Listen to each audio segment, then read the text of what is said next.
is a presentation of WGN Sports.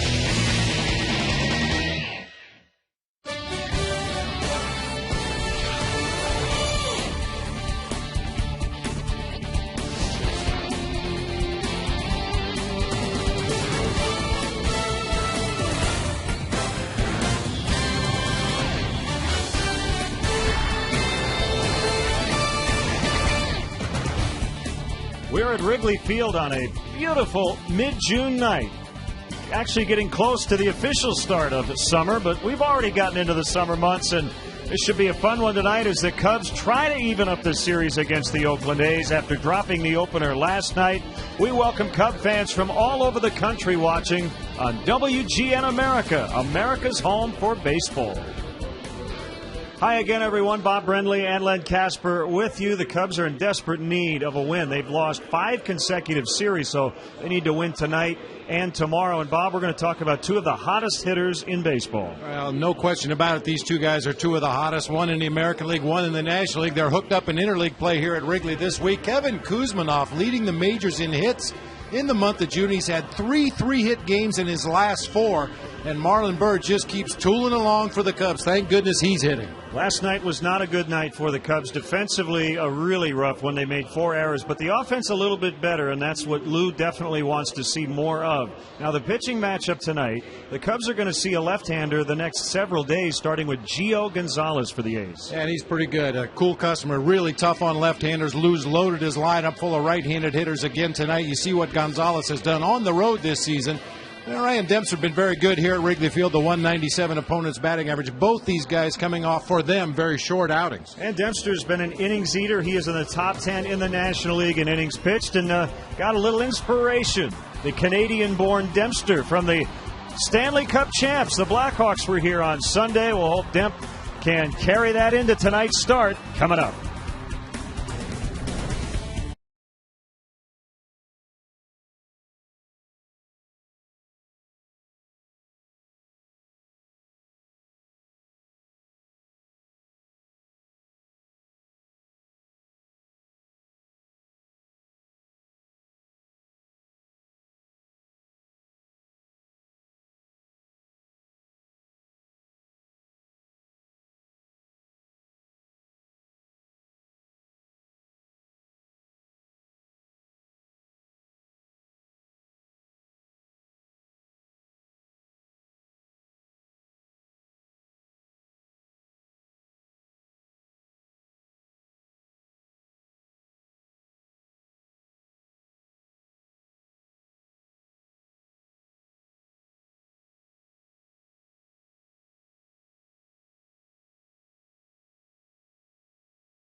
Spanish on your SAP audio setting, provided by WRTO La Tremenda, Chicago's Spanish language sports leader. Elio Benitez and Hector Fabregas will have the call in Spanish tonight. Quickly get into Bob Guerin's A's lineup. They come in right at 500, 4 games out in the AL West. Connor Jackson, acquired yesterday, is going to lead it off. Barton, Sweeney, Kuzminoff in the middle with Suzuki catching, Jack Custon right. Chicago native Adam Rosales at short, Mark Ellis at second, and Gio Gonzalez, the pitcher, hitting ninth, and we're underway. 1 ball, no strikes on Connor Jackson. He was acquired from the Arizona Diamondbacks yesterday, flew in from Boston, and got into the game late here and went 0 for 1. Len, you called Ryan Dempster an inning eater. 89 innings pitched this year, surrendered only 71 base hits to go along with 82 strikeouts. Mentioned as that ball's looped into shallow right field, that's going to drop for a base hit behind Derek Lee. Jackson takes a big turn at first, but can't advance any further. Well, the defense has already had to work a little bit here in the first inning. Let's check out how the Cubs take the field defensively behind Ryan Dempster. Brought to you by Pepsi. Every Pepsi refreshes the world. Soriano, Bird, and Nady across the outfield tonight. Baker, Castro, Terrio, and Lee across the infield. Giovanni Soto back in the lineup tonight, and he'll be receiving pitches from Ryan Dempster. Jeff Baker and Chad Tracy kind of evolving into a straight platoon down there at third base. And with the left-hander Gio Gonzalez going for the A's tonight, Lou has loaded up his lineup with right-handed hitters. So the A's, who scored 9 runs on 13 hits last night, have the leadoff man on here in the first.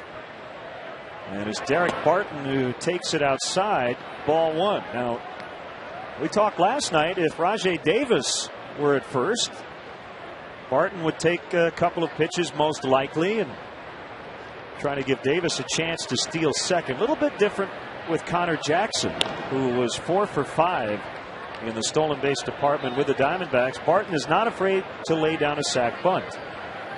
Now, Connor Jackson, not your prototypical leadoff hitters. You get a look at tonight's umpiring crew. Greg Gibson behind the plate, Brian Knight, Jerry Davis, the crew chief, and Sam Holbrook down at third base. Connor Jackson, not your prototypical leadoff hitter. He's filled that spot in the lineup 15 times in his career, 13 of them this season. Actually 14 now with the start tonight for the A's. He's hit everywhere up and down the lineup in his career, most often in the number 4 spot. Runner goes, and a base hit bounced into right behind Jackson, who will hit on over to third. This is a National League type lineup. They don't hit a lot of home runs. They're very efficient in the stolen base department. They do lay down sac bunts, and a nice hit and run here. Yeah, perfectly executed with Derek Lee holding on the runner. Ryan Terrio cheating just a little bit up the middle of the field, anticipating a possible double play, and Barton just rolled it to that hole on the right side.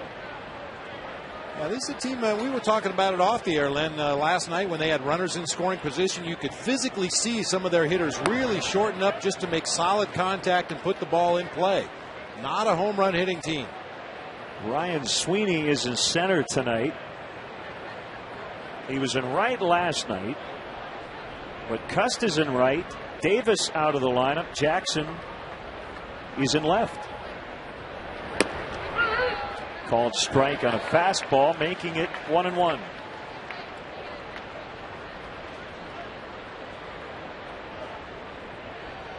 A lot of fans still filing in.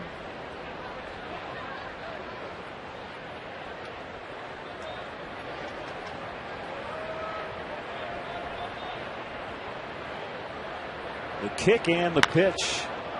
A slicing fly ball down the left field line, and that'll get out of play. And time now for our Chrysler game forecast.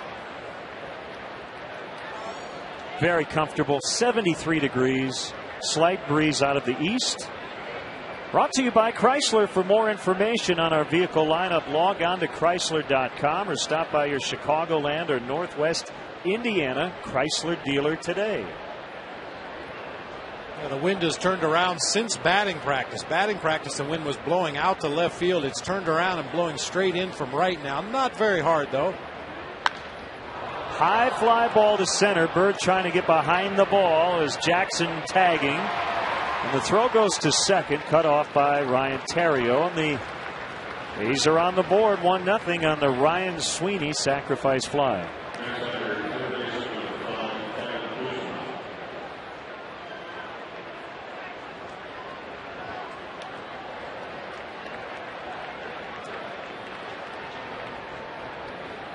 Kevin Kuzminoff in the middle of a pretty hot streak. Probably the best of his career. It's the longest hitting streak of his career at 15 games. We talked about his June numbers. And he's had some success against Ryan Dempster. He's had more at-bats than any other A against Ryan Dempster because of his time in San Diego. He's 4 for 8 with 4 singles. You see what he's done during his 15-game hitting streak. That includes 3 hits last night.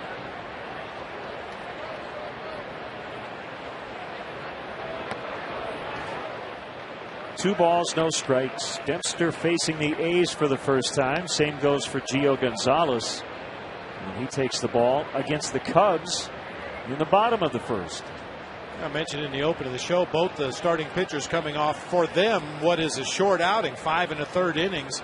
Dempster walked 5 against the Brewers in his 5 1/3, and Gonzalez walked 4 in his 5 1/3 against the Giants.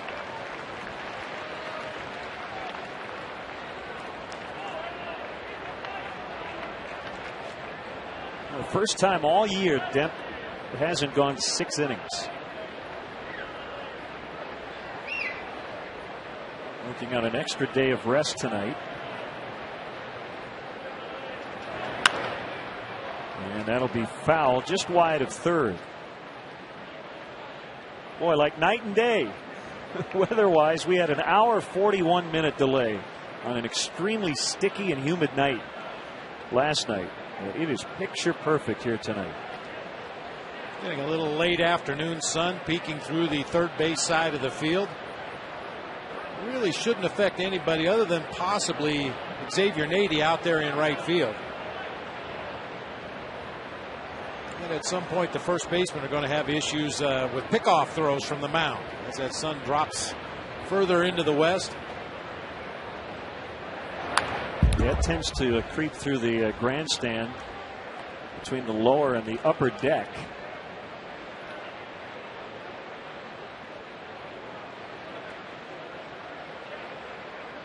But nothing like Jerry Park in Montreal. Never saw a game there, but apparently in the first inning for night games, the first baseman just couldn't see. I think they had sun delays because the sun was so bad. The angle of the sun was right behind third base. Never had that happen in the big leagues, but I did have it happen in the minor leagues a couple different places. Bakersfield, California, the way the field was configured, the sun went down behind the center field fence. So they would have to stop the game, for 15, 20 minutes until the sun finally went down. The batter could get back in the box. That's the first time I ever saw a catcher wear his mask backwards, or actually his helmet backwards with the bill pointing forward to try to shield his eyes. Kuzminoff takes the walk. So 2 on for Kurt Suzuki. What did the sun set in the north when they were configuring the park? Just for one day? I'm not sure what happened there, but it was a difficult situation to say the least. Especially for the catchers. It's always tough on the catchers. They never think about the catcher. There's Kurt Suzuki. 1 for 4 with a walk and a run last night in his return from the bereavement list. He missed the A's 3-game weekend set at San Francisco. Does not like to take time off.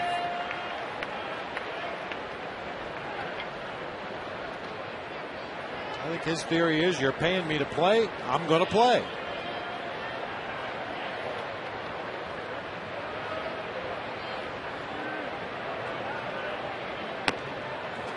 One ball, 1 strike. Well, he has an ally in his manager, Bob Guerin, former big league catcher. Although that works both ways. I think Guerin, now that he's in the dugout, understands that catchers can't play every single day. So he's had a few meetings with Suzuki. He's had to try to talk his way into the lineup after playing for a week straight. And I really think there's something to be said for having an everyday catcher. Very few teams have that luxury of a guy that you can run back there behind the plate for 135 or 140 games a year. I think it lends some consistency to the pitching staff when you have that same guy behind the plate every day. Just off the outside corner. And it's 2-2. Bob Guerin actually played for Lou Piniella for part of the 1988 season with the New York Yankees.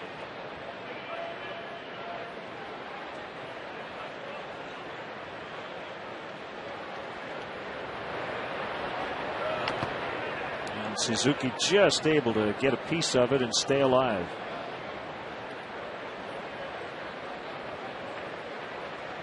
Pretty good emergency swing right there. That pitch was too close to take, but not really good enough to hit. A very late swing by Suzuki, able to stay alive. Just got a piece of it.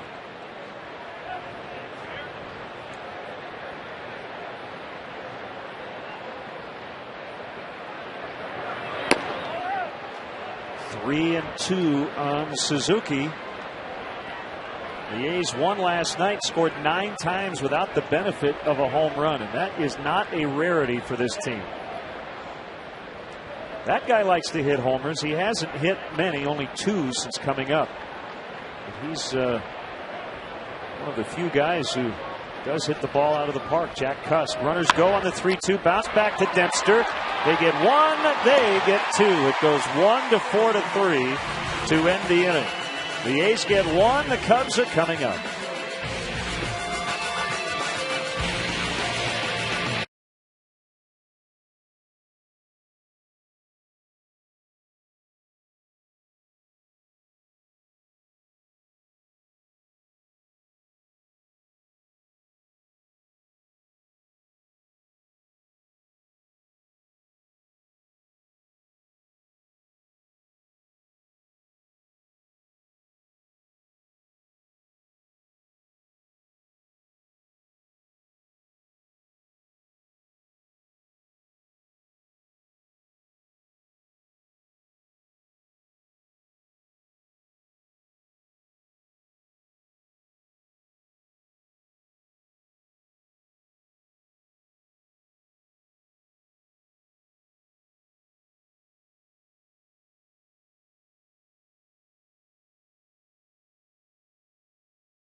A's brought to you by Pepsi. Every Pepsi refreshes the world. Terrio, Baker, Bird. Marlin with a lot of at-bats against the A's. The former Ranger Derek Lee has hit well against the A's, even though he had an 0 for last night. Nady in right, Soriano in left. Giovanni Soto getting the start behind the plate with the rookie Castro at short and the pitcher Dempster hitting ninth. Quick look at the A's defensively tonight. The recently acquired Connor Jackson in left field. Ryan Sweeney in center. Jack Cust over in right field. Kevin Kuzmanoff at third base. Adam Rosales, a local product, at shortstop. Mark Ellis at second base. Derek Barton over at first. Kurt Suzuki doing the catching tonight for left-hander Gio Gonzalez. Get a look at the numbers for Gio Gonzalez. Real good fastball that sits in the low 90s with some tailing action away from the right-handed hitters. An outstanding curveball and an occasional straight changeup. A changeup might be a key pitch for him tonight against all these right-handers. And he will pitch in with that heater. Caught the inside corner, 1-1. He faces the Cubs for the first time. Been hearing about him for a long time because he was a White Sox farmhand. He's only 24 years old. He was taken by the Sox in the 04 draft. Sweeney the catch, Terrio out. You can communicate with us via email at LennonBob@Tribune.com and follow us at Twitter.com/LennonBob as well. Here's Jeff Baker in a platoon at third with Chad Tracy, and the Cubs facing a bunch of left-handed starters coming up. Jeff's going to probably see a lot of action. Dallas Braden tomorrow, Scott Kazmir of the Angels on Friday. And then Joe Saunders on Sunday. All lefties. The Cubs have won 6 of their last 7. against left-handed starters. And that, Bob, is the way we thought it should be. They've had their struggles the last couple of years. This has been a right-handed dominant lineup for a while. Yeah, the kind of lineup you would think would just beat on left-handed pitching, but that has not been the case over the last couple of years. Good night to turn that around. Baker pops it up. Barton comes over near the A's bullpen, and it'll land about 4 or 5 rows up.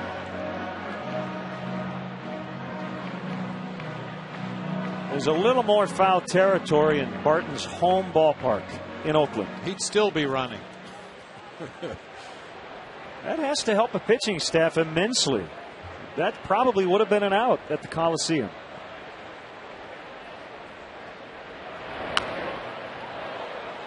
I'm pretty sure there are stats somewhere to back it up, but I would venture to guess there are more foul ball outs in that ballpark than any other park in the major leagues.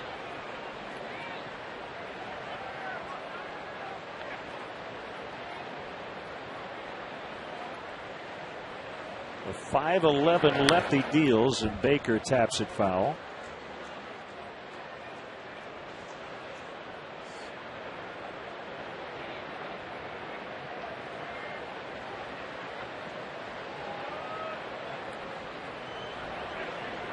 Marlon Byrd on deck. The A's got a run in the top of the first. 2-2 to Baker. Another pop up. This one's going to be playable for Jack Cust.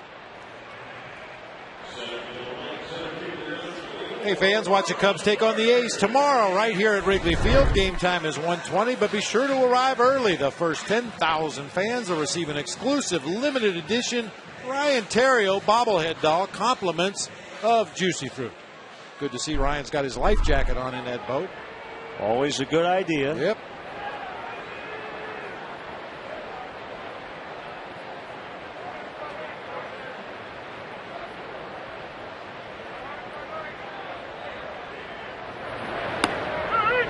And that might be, unfortunately, an apt analogy when talking about this Cubs team right now. Lou was asked, you know, we're in mid-June, you got to put a big string together, and he agreed. It's not late in the year, including tonight, Bob, 98 games to go, but this team has not put together a prolonged streak of consistently good baseball. And we've said it a lot.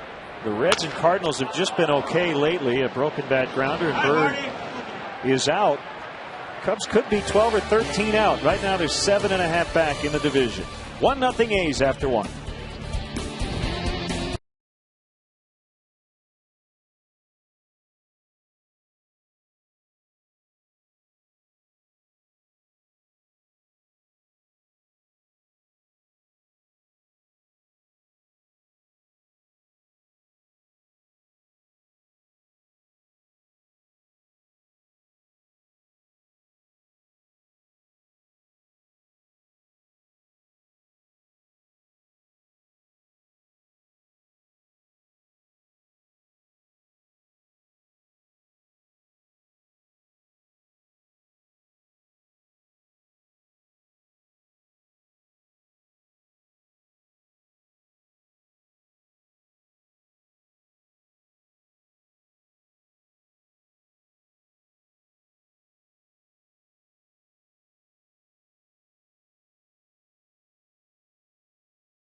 Jack Cust takes a fastball outside. As we start the second, the lights are on. Not close to dusk just yet.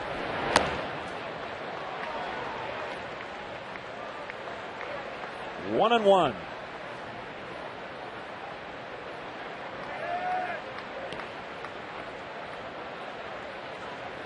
Bob Guerin finding a way to get Cust in there, even without the DH. It gets a little tricky for an American League manager to keep everybody happy, especially now they have Connor Jackson to add to that outfield mix. Is it a bigger disadvantage for an American League team in an NL park with pitchers who normally don't hit, or a National League team that does not carry a DH in an American League park? Discuss.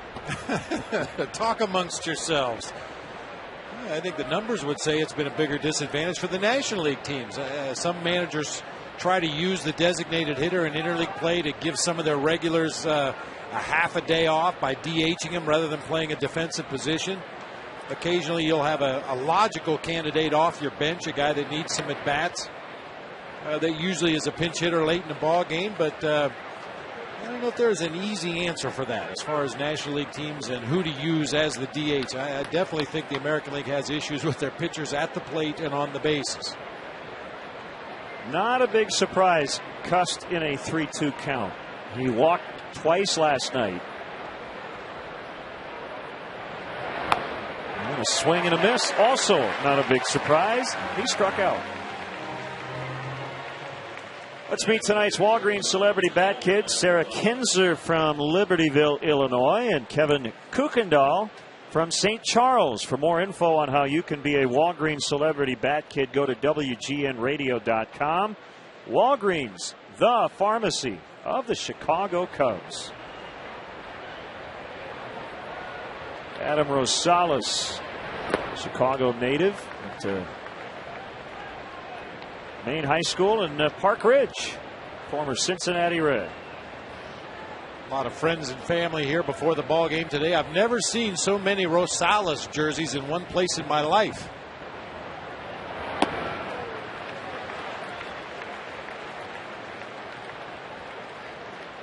Well, he plays everywhere. He has started now 14 of the A's last 25 games at 5 different spots.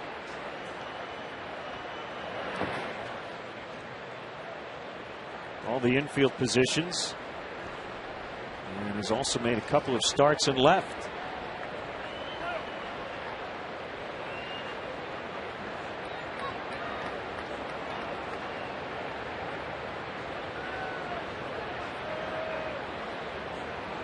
A lot of moving parts in that batter's box. A 1-2 ground ball. Baker spins, and a nice strike to Derek Lee for the out.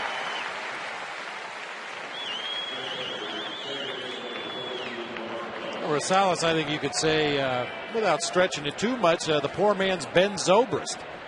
That's become quite a trendy thing, especially in the American League. That super utility player that you can put anywhere on the field. He swings a good bat, better than average runner. You love to have a guy like that on your roster. Ball one to Mark Ellis. Couple of hits, an RBI, and a run in the opener. They spread it around last night. In the hole, it's short. Backhanded by Castro, and the throw is going to be late.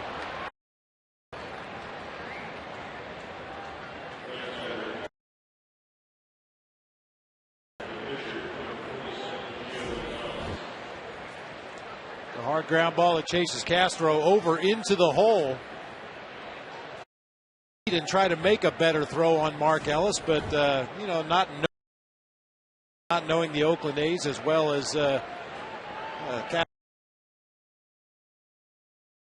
just throw with Mark Ellis and spiked it into the grass. We've got a little Randy Johnson action here. Left-handed pitcher, right-handed batter. A little surprised he doesn't have a big guard on his pitching elbow. He went 0 for 2 with a strikeout on Friday against the Giants. His first plate appearances in the majors. 1-2.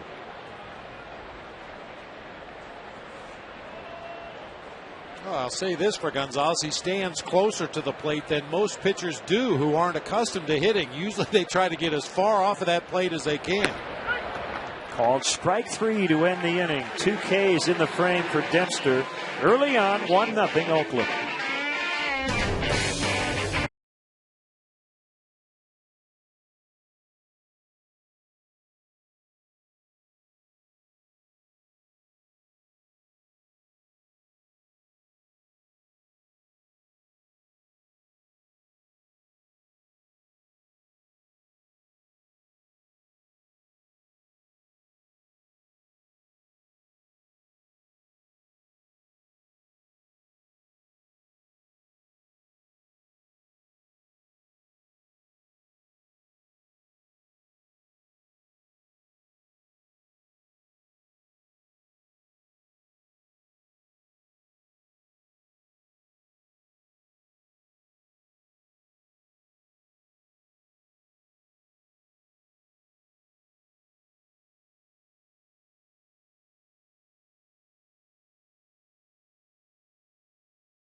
On this beautiful Wednesday evening, 1-0 Oakland. They got their run in the first. Cubs went in order against left-hander Gio Gonzalez, who works to Derek Lee. Rough night for Derek last night. For the first time in his major league career, he made 2 errors in 1 inning, and he faced the music after the game. Quote in the Trib this morning, quote, "Tonight, not a big league game. We played like a single A team. I set the tone. Tonight's on me." And I tell you, he gets the benefit of the doubt with his defense. Oh, absolutely. He has saved so many errors over his tenure here in Chicago. I think he's entitled to a little wiggle room on an occasional bad night. That's deep to left. It's hooking, and it's gone. Back of the bleachers for Derek Lee, number 301 in his major league career, and that ties the game.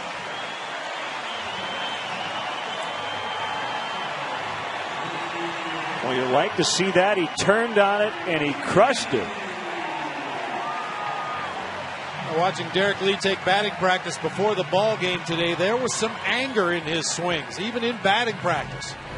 Really driving the bat through the hitting zone. That ball down and in off of the plate. He's able to keep it fair down the left field line. A screaming liner inside the foul pole.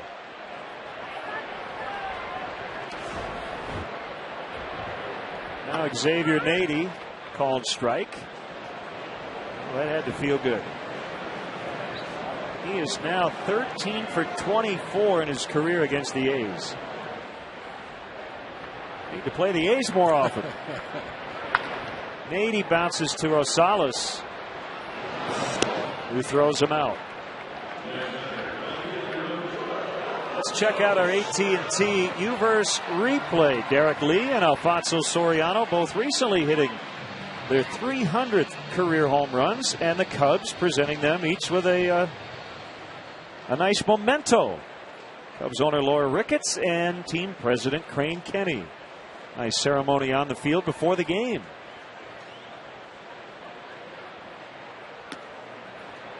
Find out more of what's possible at att.com. AT&T.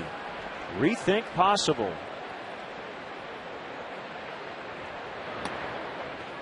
Seen a lot of trophies here at the ballpark over the last week. That was a nice gesture. Everyone but the one we'd really like to see here at the ballpark. 3-0 on Soriano. The Stanley Cup made another appearance last night on the rooftops across the street. Yeah, late in the ball game last night, we saw a large number of the fans in the right field bleachers turn around and sprint to the back of the bleachers. Usually that means there's a fight out on Sheffield Avenue, but we found out later that the Stanley Cup was on a rooftop across the street. 3-1.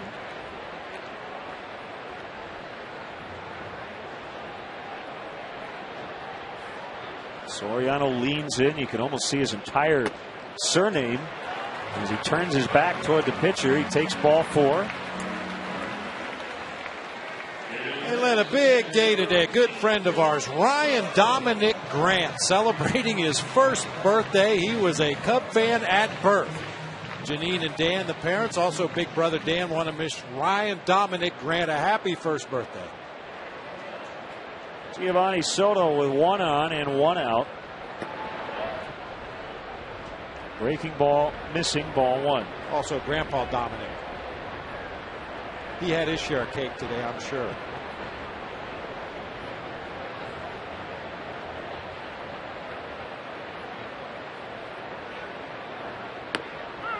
That is a strike. I want to say hi to Rob watching in St. Petersburg on WGN America, following us on Twitter.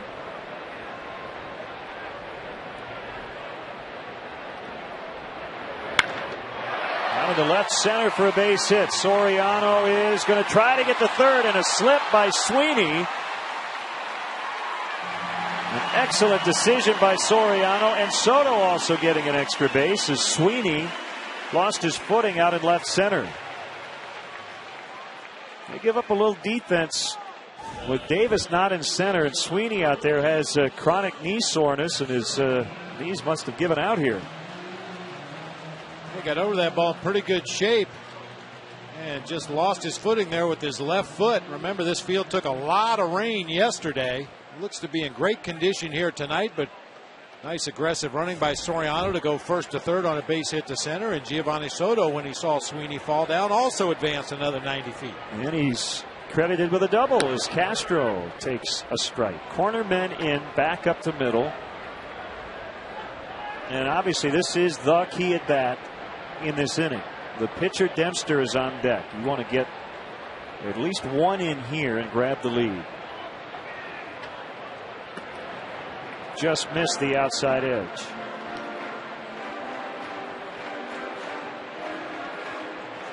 He's playing their middle infielders back, trying to avoid the big inning. All it would take is a ground ball that doesn't go right back to the pitcher's mound. Keep it away from the corners of the field. Try to hit it back to the big part. That's a good breaking ball to make it 1-2 on Castro. Cubs with some extra hitting for the second straight day. About 4 hours before game time, and some defensive work as well. It's a process. Starlin Castro working with Alan Trammell, and they did talk about that cutoff play last night that you talked about. Tyler Colvin charged with an error on a throw that had to be cut off by somebody, and it was not, and that allowed Cliff Pennington on a triple to score on the same play.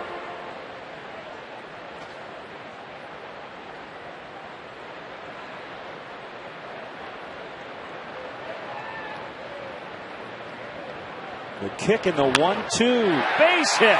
Soriano is in. Soto's going to be sent. Jackson up with it. Throw to the plate. They're going to get it.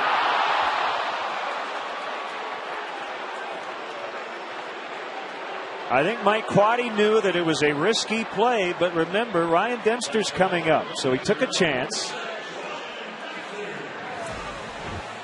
Connor Jackson very deliberate unloading that ball out in left field. I thought Gio might have a chance to sneak around the corner and score, but Connor Jackson's throw on a hop right to Kurt Suzuki, blocking home plate from Gio Soto. I don't have a problem with that send, Bob. I mean, you're struggling to score runs. The odds of Dempster getting a hit are not great. You still have to make a throw. Absolutely. Put the pressure on the defense. Force them to make a perfect throw to get you out. And unfortunately, that time Connor Jackson did make a perfect throw to the plate.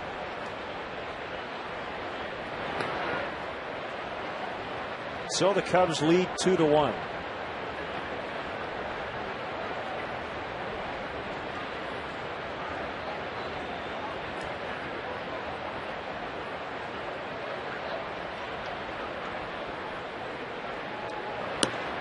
Taking all the way.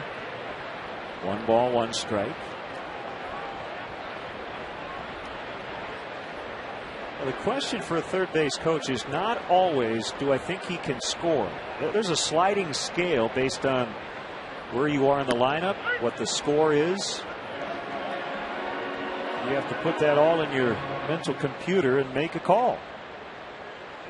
And obviously way too early in the game to think about this, but also is there a chance Lou will pinch hit for the pitcher spot? In that case, I would imagine Mike Quade probably holds the run. Absolutely, if we were later in the game. Swing and a miss to end the inning. Cubs get 2 and lead it by 1.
Let's check out the crowd through the first inning fan cam and see who's enjoying the game.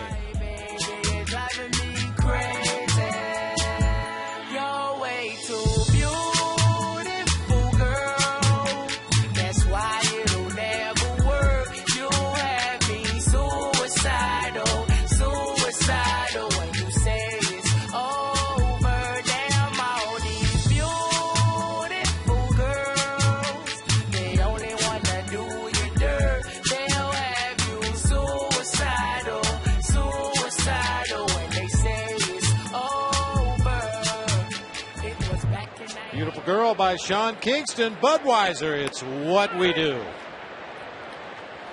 Connor Jackson taking a strike. The Cubs getting 2. Derek Lee with a leadoff homer, and then later Starlin Castro with an RBI single.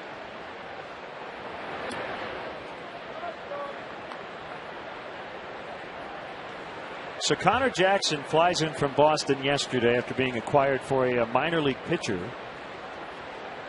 And I'm sure he's very anxious to get to the park. Lands at, I believe it was O'Hare at 5:30. But there was no open gate because of the weather. So everyone sat on the plane for almost 2 hours. Oh, jeez. He had to be dying. Finally got to Wrigley about 20 minutes before the first pitch, which ended up being around 8:45. He plopped himself down right next to his new manager.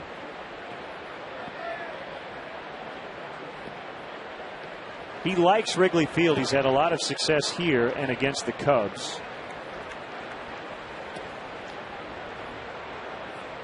.333 against the Cubs, and there you see over 300 at Wrigley.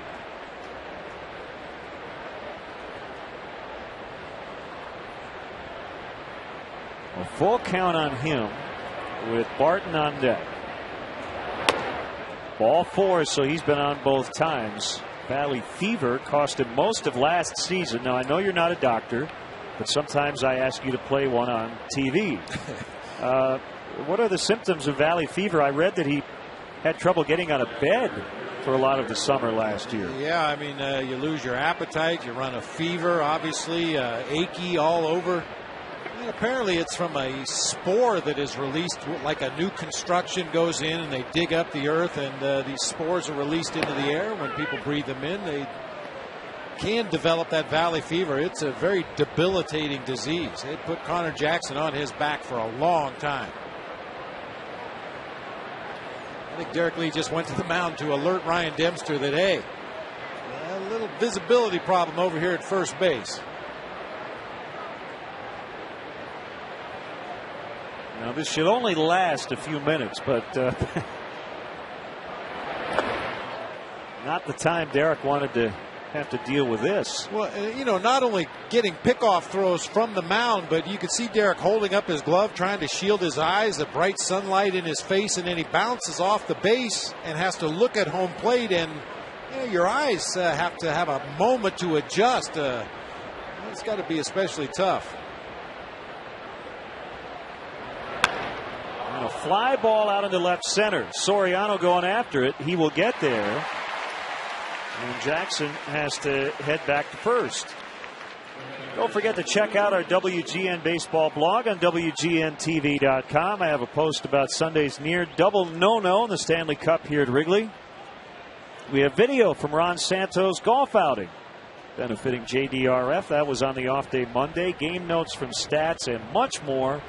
Once again, it's WGNTV.com. Well, with that in mind, Bob, why doesn't Jackson take a bigger lead and take more chances over at first and force a throw? That's a good question. I think if Jackson were a little more secure in his quickness, taking a big lead off first base, you might see him try to do that. You know, a more prototypical leadoff hitter, a guy who looks for every possible edge in stealing a base, might consider that, take a huge lead off and try to force Ryan Dempster to throw over there. Looks like what he's doing right there, jumping around. Sweeney able to hold up.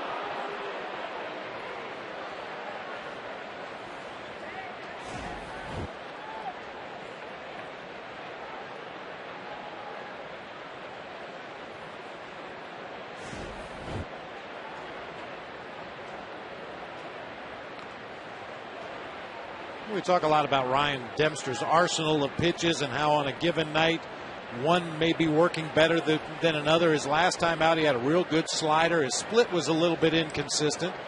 Tonight it looks like that slider is backing up on him. I've seen him throw at least a couple of them that have gone the wrong direction. And Jackson will get second on a wild one from Dempster.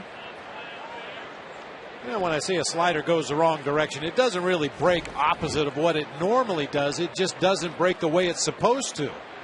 As a catcher and even as an umpire and a hitter, when you see the rotation on the baseball as it's coming up to the plate, you expect it to do a certain thing.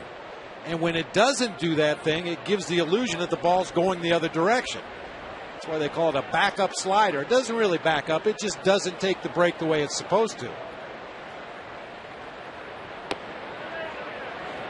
Just missed inside, and it's 3-1.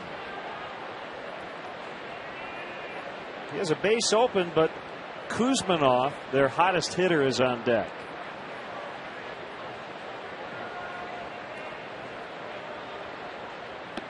Swing and a miss.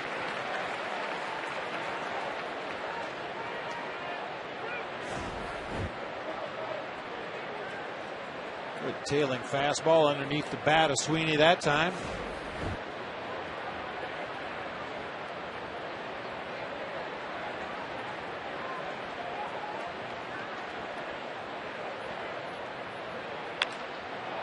Popped into short center. Bird coming in, and he can't get it, but he sold it very well.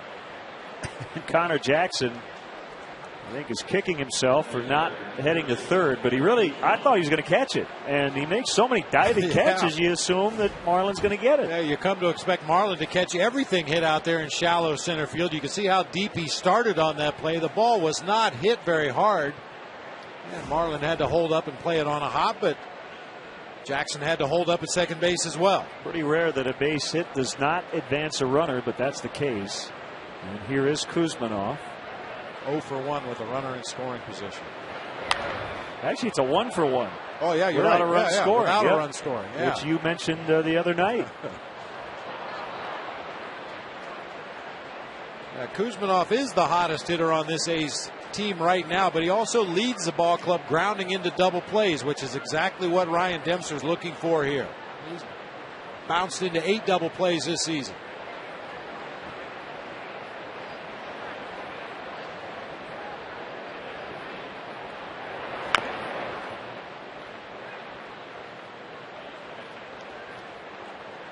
We got Kuzmanov from San Diego in January. As pitcher and catcher discuss things.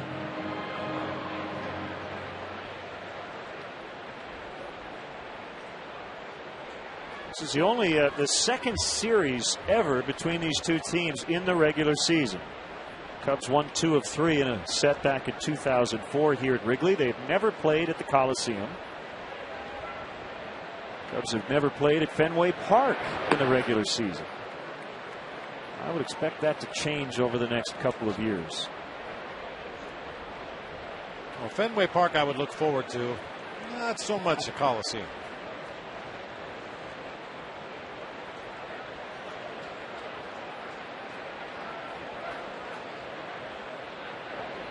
They have played twice in the World Series as Kuzmanov chased strike 3. The Cubs and the Philadelphia A's matched up in 1910 and 1929, with the A's winning each series in 5 games. Big strikeout for Dent. A better slider that time. Really buried it in the dirt out there with a 2-strike count. Started toward the outside corner and broke it down in the dirt in that left-handed batter's box. What can you tell me about the 29 series? It was a battle. We do have one really interesting A's-Cubs connection. Billy Williams started with the Cubs, finished with the A's. And a nice pick by Jeff Baker. They'll get the out at second. Billy turned 72 yesterday. Happy birthday to the Hall of Famer.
2Williams,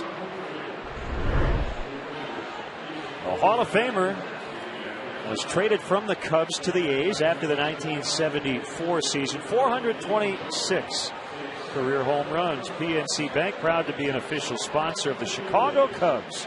And just as proud to support the fans and community who cheer them on. PNC, for the achiever in us all. I'm sure Billy has some interesting Charlie Finley stories from his short tenure in Oakland. And again, happy belated 72nd birthday to Billy. Well, that's hard to believe. Billy looks like he could still get in that batter's box and lay out some line drives.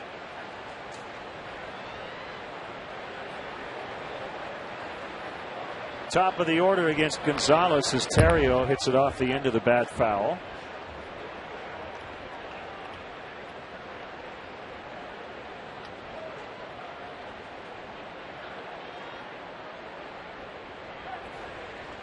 Billy spent 75 and 76 with Oakland.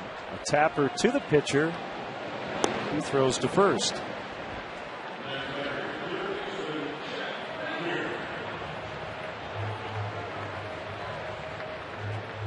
In 75, he did participate in the ALCS. Only time Billy got a chance to play in the playoffs in 18 big league seasons.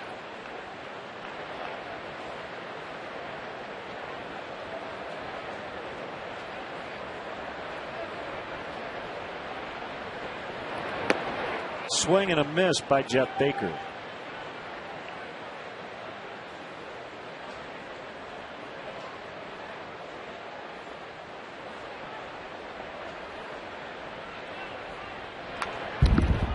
It's funny, Bob. Sometimes you have to remind people that, you know, Ron Santo didn't finish his career as a Cub, and Billy didn't finish his career as a Cub.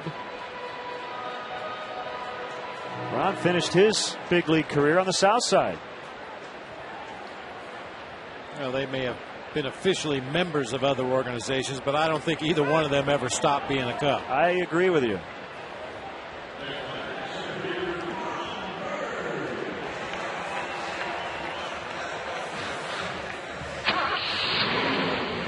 Well, as Marlon Byrd steps in, let's check out who's moving forward with Toyota. We talked about the struggles of the Cubs against left-handed pitching. It does not apply to Marlon Byrd, however. A .433 batting average against lefties this season. Toyota and your local Toyota dealers, official partner of the Chicago Cubs.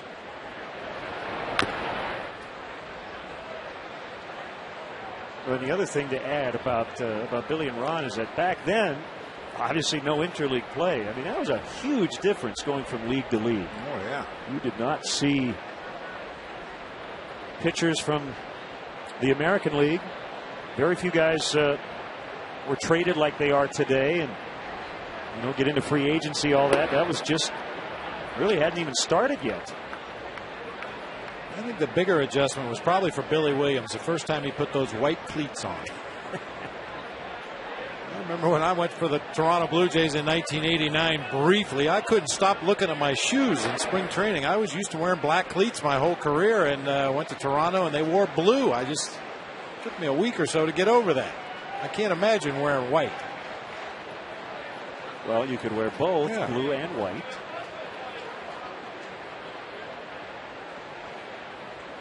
Yeah, that has long been an athletics trademark. A fly ball out to right. Cust went in a couple steps and had to backpedal. And it's a 1-2-3 for Gonzalez. The Cubs lead this one 2-1 after 3.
Are the A's in the National League Central? In 7th place? Nope. They're in the 4-team AL West. But they're here at Wrigley Field. Ball 1 to Jack Cust.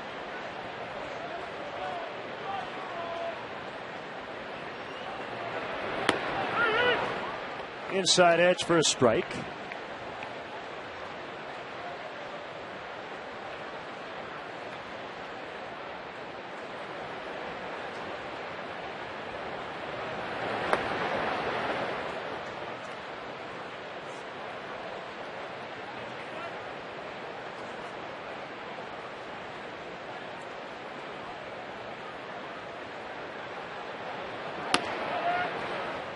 It's inside. 3-1. You can see Dempster trying to stay in on the hands of the powerful left-handed Jack Cust, try to avoid his extending his arms out there and reaching out over the plate, hooking the ball back to right field, which is what he loves to do. Caught the outside corner.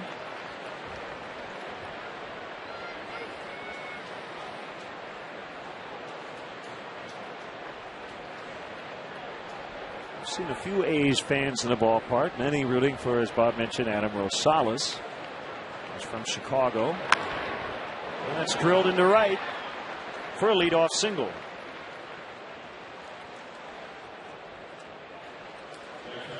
Chicago Cubs baseball on WGN TV is sponsored in part by the Illinois Lottery Mega Millions. Friday's Mega Millions jackpot is $17 million.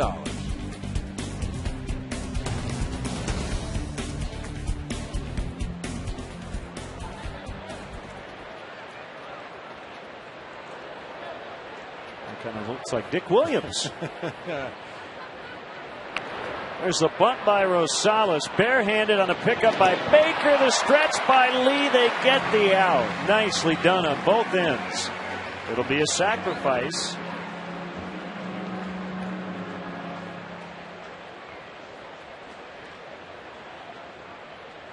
A pretty good bunt that time by Rosales. An even better play by Jeff Baker on the bare hand, throwing to D. Lee, who has to stretch way into the infield, but he's able to keep that left foot on the bag for the out.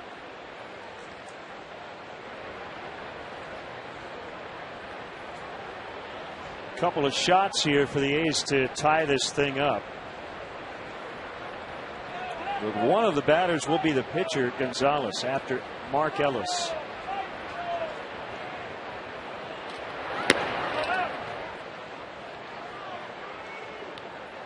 A very smart base running play by Mark Ellis late in the game last night, the 9th inning, as the A's grabbed an insurance run. Runners at first and third, and slowly hit ball to second. He just stopped from first base. He's going to ground out to Starlin Castro. And I talked to Alan Trammell, Bob. He said Ryan Theriot did everything correctly. This was just a smart play by the base runner. Yeah, a jam shot to the right side of the infield. Yeah, if Ellis keeps running, he probably runs right into a tag at second base, and the Cubs potentially turn a double play. But because he got hung up in that rundown, allowed that run to score. Very heads-up base running play.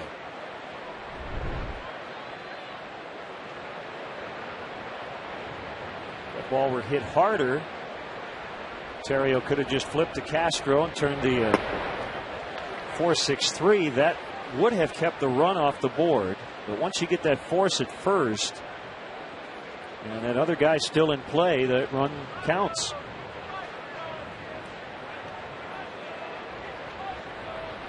And you can go over the philosophical parts of that play, Bob, but a lot of it's just kind of understanding the game and having those instincts we talk about. Yep, having a good feel for the game, that stopwatch that every player should have running in their head as the ball's put into play. How much time do I have? Who's the runner at the plate?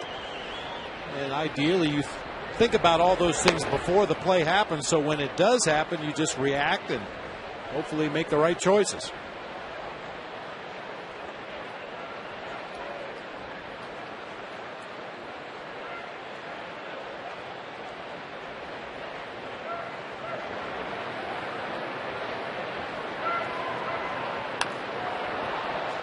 Pop up back our way.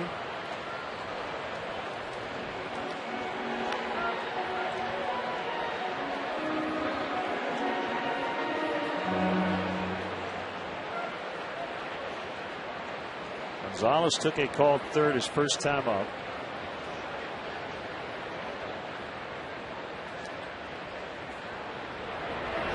He swings and misses at strike three this time. They leave a man at second. Fenway in the fourth, 2-1 Cubs.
Lee leading off, blasted his 8th home run of the season, the 301st of his career. It was a line drive to the bleachers in left field. Nice going, D. Lee. Only BMW offers ultimate service. Buy a BMW now and pay zero maintenance costs for 4 years or 50,000 miles, whichever comes first. Fouls it back to the barrier as we're underway here in the last of the fourth. 2-1 Cubs.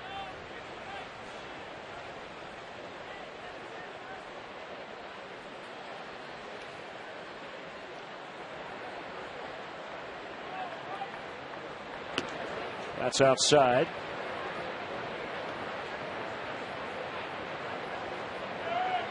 A final from earlier today. The Giants beat Baltimore 6-3 behind Tim Lincecum, who got his 7th win. Base hit right field. D. Lee's 2 for 2. That San Francisco-Baltimore series, the Halloween series. Both teams wearing black and orange. D. Lee with an inside-out swing on a breaking ball. Dunked it out there in front of Jack Cust in right field for a leadoff hit. Aubrey Huff, 3 hits, including his 11th home run for the Giants. Brian Wilson got his 18th save. He had to get the final 5 outs.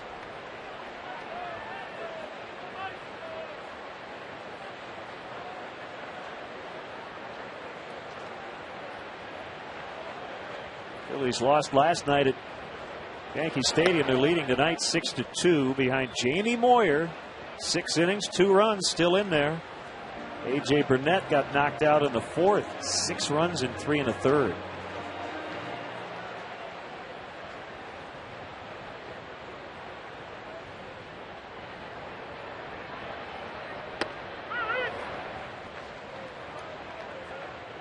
One and 2 to Nady.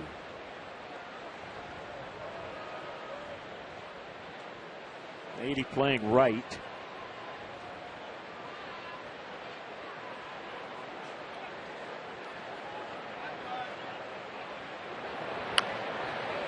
Out in front, and he bounced it foul.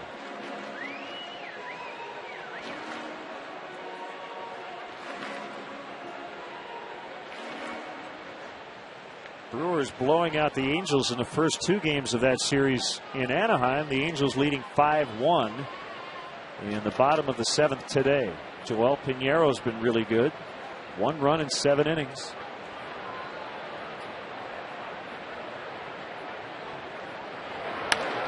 Oh, almost took off his head. Nady with a comebacker base hit as Gonzalez lost his cap. Unfortunately for him, that's all he lost. Looked like Charlie Brown in the cartoon strips when the socks and the glove and the hat and everything go flying. Xavier Nady sends this low fastball right back where it came from. Very little reaction time for a pitcher out there on the mound. Unfortunately, that one got over Gio Gonzalez into center field. That was going to cause some damage right there.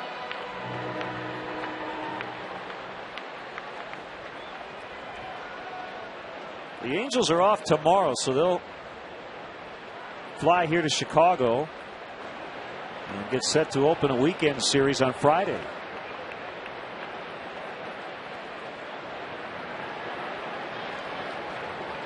Soriano lays down a bunt. Picked up by Gonzalez. Throw to first in time. How about that? Alfonso Soriano laying down a sacrifice bunt. It's been a while. That's his first as a Chicago Cub. And he gets a nice hand from the crowd. Boy, and it took a great play by Gio Gonzalez to get him at first. That caught everybody in the stadium by surprise. Boy, he executes it perfectly, drops that ball down to third baseline. Gonzalez with the bare hand play spins and throws and just does nip Soriano at first base. Well, that should have caught the A's by surprise. That's not the scouting report. No, not in any scouting report on Alfonso Soriano.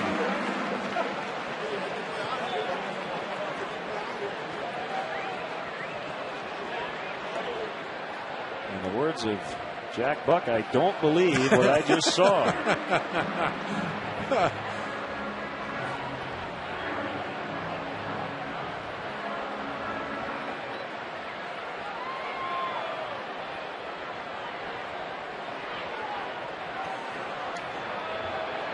He's saying I don't believe it. 2-0, and now they're just going to intentionally walk Soto to get to Castro with the bases loaded.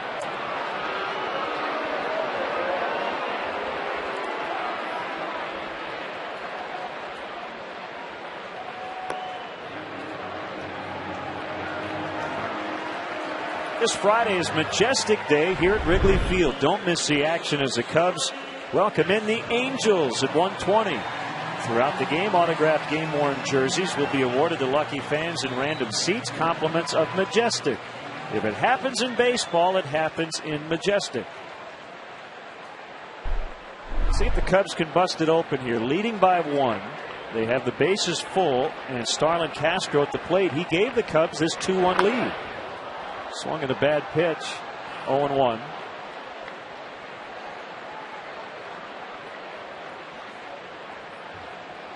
Now, do you want him expanding his zone a lot in the spot? I mean, the bases are loaded. The pitcher's on deck. Not in this particular situation. In his first at bat of the ball game with the base open, you might have to expand it a little bit, but a walk means a run right here. Be a little more selective.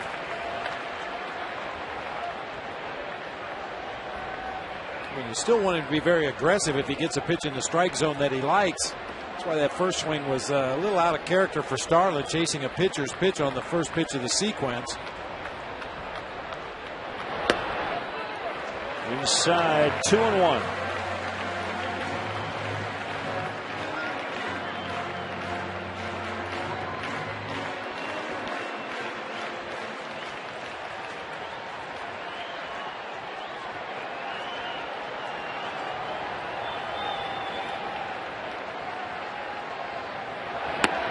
Big swing and a miss.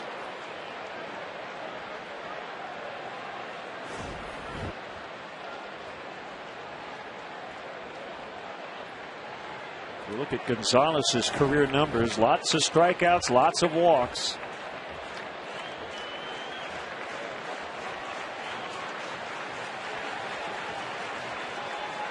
And a big 2-2 pitch into center. Gonna hold up. Catch made by Sweeney. Here comes a throw to the plate. Gets by. Derek Lee is safe. I don't think he actually touched the plate his first time through, but he got past the catcher Suzuki. And Castro has a sacrifice fly. It's 3-1. Sinking line drive to center field. Sweeney's got all his momentum going toward his target there. Unfortunately for the A's, his throw is actually too good. It carries almost all the way to Kurt Suzuki in the air, making it a real tough short hop for him to handle. That's what we were talking about earlier. Make them make a perfect play to get you. That time Derek Lee forced the issue and was able to score a run. First and second for Dempster. That one got away from Gonzalez.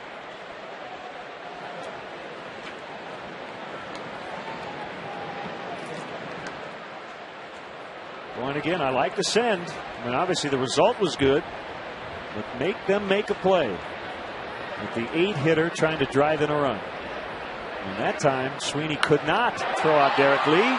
Right center, Cust with the sliding catch to end the inning. Cubs get one more. They lead 3-1 after 4.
Hey, Chicagoland viewers, how would you like to win $5 footlongs from Subway? Just be the 500th texter to text Subway to 97999. Go to WGNTV.com for complete info and rules. Gorgeous setting here on the north side of Chicago. The sun setting to the west. You can still see a sliver of Lake Michigan up top of the ballpark, and a pretty good game going on as the Cubs lead 3-1. Jackson, a fly ball out into left center, playable for Marlon Byrd.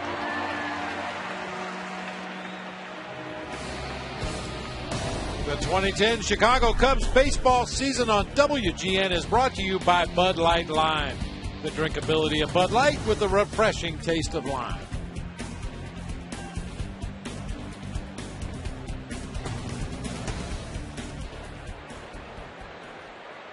It's like a Bob Ross painting.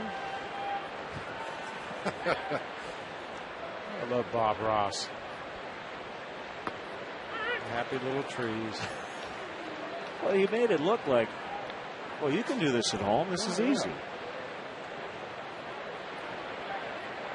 You'd start and you go, that doesn't look like anything. Oh, it's a tree. Oh. Yeah, it does look pretty good.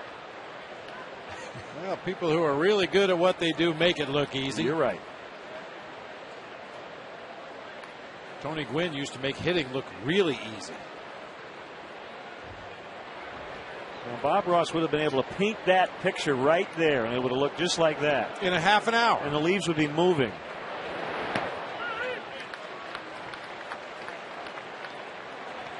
It's very calming to watch that show.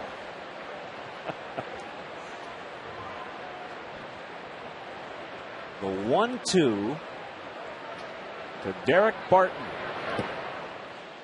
So the two first basemen, both named Derek, D-E-R-R-E-K for the Cubs and D-A-R-I-C for the A's. And you have Derek Jeter, D-E-R-E-K. A lot of different ways to spell Derek.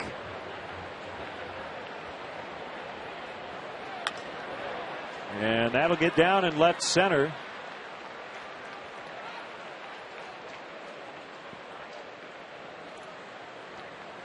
Let's step aside and see what's coming up on WGN.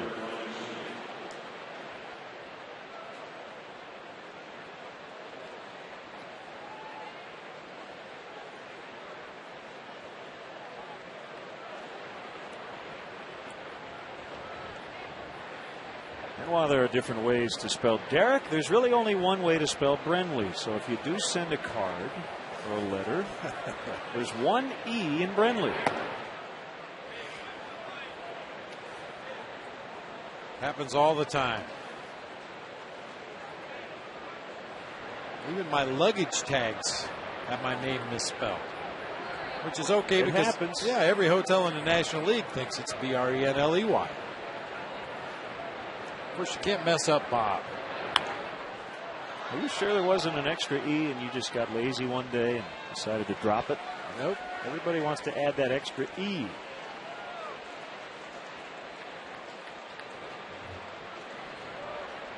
One and one to Ryan Sweeney. He has 3 E's in his last name.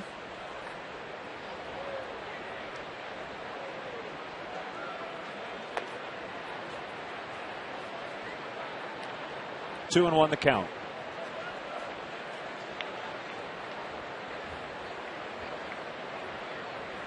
Another major league debut tonight. As we see the correct spelling. Yeah, Casper with a K as well. Third baseman Pedro Alvarez making his debut with the Pirates tonight. 0 for 2 with a walk. And as the White Sox lead the Pirates 6-2 in the ninth. So they have brought up Brad Lincoln, the pitcher, Jose Tabata, an outfielder, and now Pedro Alvarez since we last saw the Pirates. And they have lost 9 in a row. They are on their way to their 10th straight. Sweeney takes a called third strike. Mentioned earlier in the game, Ryan Dempster didn't have a great feel for that slider, but he's starting to get a better feel for it. That one right to the outside corner, backdoor slider, strike 3. Dempster's slider is not really the big sweeping flat breaking ball that a lot of pitchers call a slider. His is legit. It has spin on it like a cement mixer or like a football. It's more of a spiral than anything else, and the break on Dempster's slider is usually straight down. That's why we have so much trouble distinguishing between his slider and his splitter.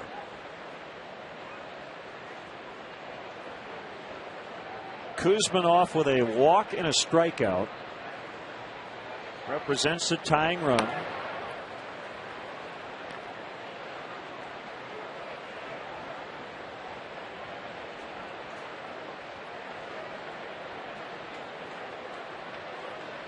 Are we near dusk?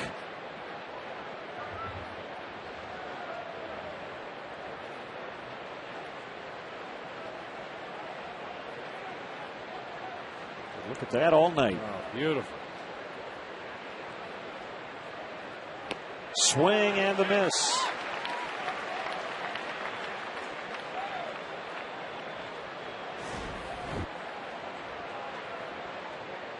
Splitter that time. You see the straight downward movement.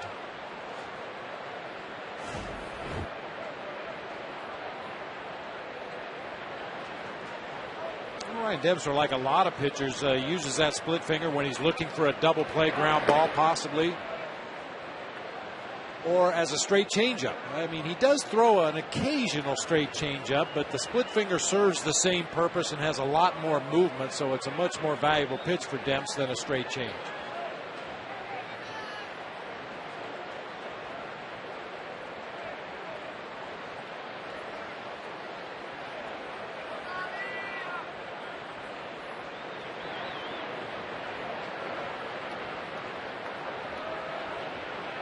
A 2-2. Ground ball right at the shortstop Castro. Throw a little bit wide, but Terrio able to stretch and get it. Cubs leading 3-1.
For more details, go to www.wrigleyvillerooftops.com or call 773-248-ROOF. Terrio flies out to Cust as we start the home half of the fifth. I'd like to extend a big Cubs hello to Alex, Eli, and Melody Paulus. They're watching tonight in Burlington, Iowa. Glad to have you with us. Also want to send out get well wishes to Gordy Taylor watching the game with his wife Diane in Macomb, Illinois. Get well, Gordy. We hope to see you back here at Wrigley Field very soon.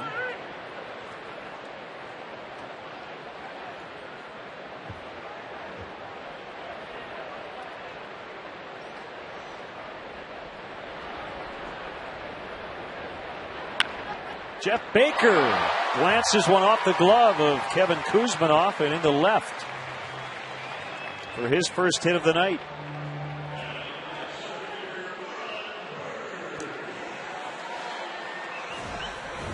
Looked like a breaking ball that Jeff Baker really waited back on. Got to that inside corner down around the knees, and he smoked it past Kuzminoff. Looked like it might have hit the A's third baseman on the wrist as it made its way out to left field. Hard hit ball.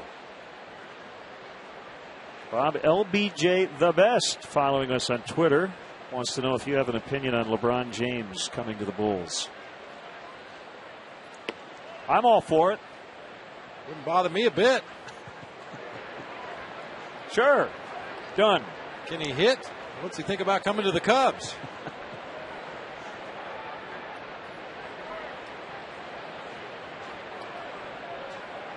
The 1-0 to Bird, who's killed lefties this season. even though he's 0 for 2 tonight.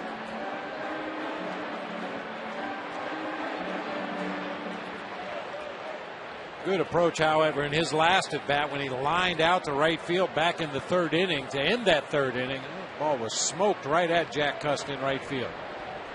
Kick in the 2-0 pitch, low and outside, 3 balls, no strikes.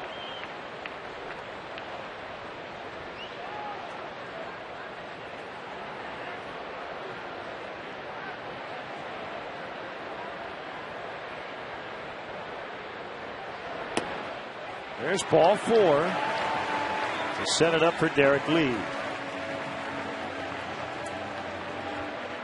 This Saturday is Culver's Day here at Wrigley Field. One of our favorites. The Cubs take on the Angels at 12:05. Be sure to arrive early. The first 10,000 fans will receive a Cubs hat, compliments of Culver's.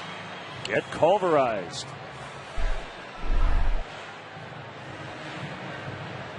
Pitching coach Kurt Young out to chat with Gonzalez as they try to figure out Derek Lee. A homer, a single, and 2 runs for the Cubs first baseman. That's exactly what that meeting was all about. The pitching coach wanted to make sure they knew exactly what they're going to do this time against Derek Lee with a couple of runners on base, a chance to do some serious damage here. I mean, D. Lee smoked a line drive home run right down the left field line and a hard single into right field. I mentioned he had a great batting practice session today. It doesn't always carry over into the ball game, but it looks so far in his first 2 at bats like D. Lee is getting closer to getting locked in up there at the plate.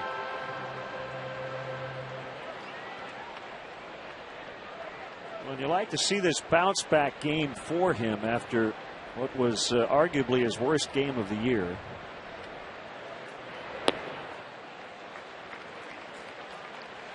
And he's in a hitter's count, 2-0.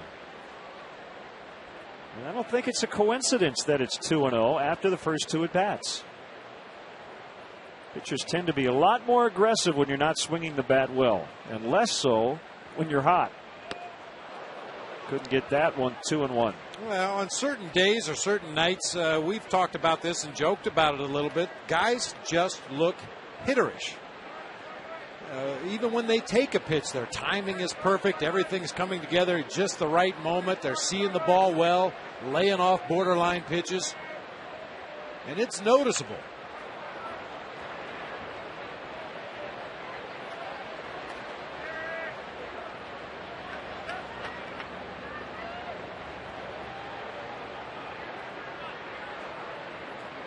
Gonzalez is from Hialeah, Florida. That's in the Miami area.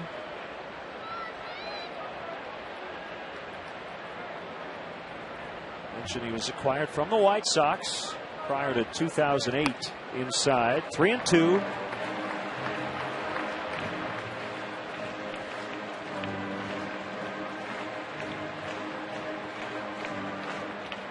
Gonzalez was traded by the White Sox to the Phillies in 05 in the Jim Thome deal, but then was traded back in the Freddie Garcia deal in 06.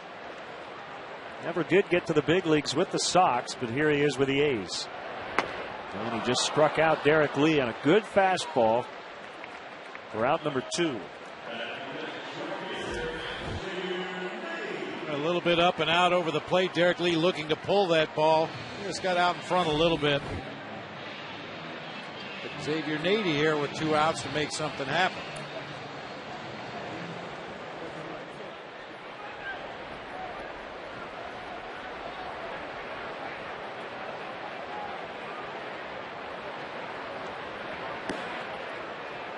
Couldn't catch a backdoor with a breaking ball. 1-0 on Nady.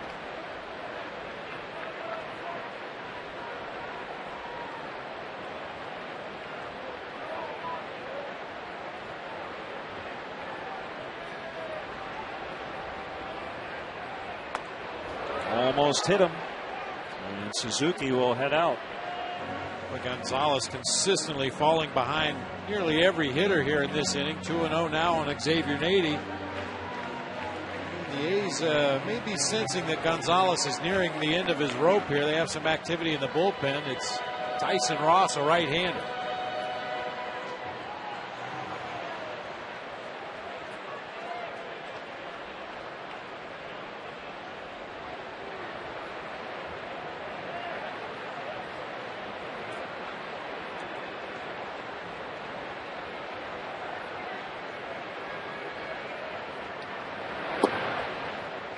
Below the knees, 3-0. Soriano on deck. Helped the Cubs manufacture a run in the fourth with his first sack bunt in 4 seasons.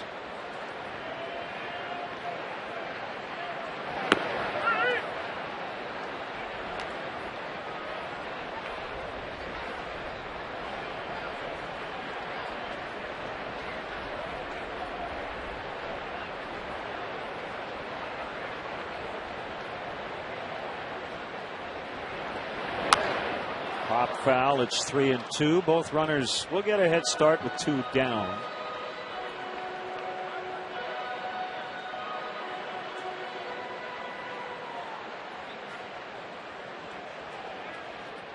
Baker with a 1-out single. Bird followed with a walk. Then Gonzalez struck out Derek Lee, and he's 3-2 on Nady. Here it comes.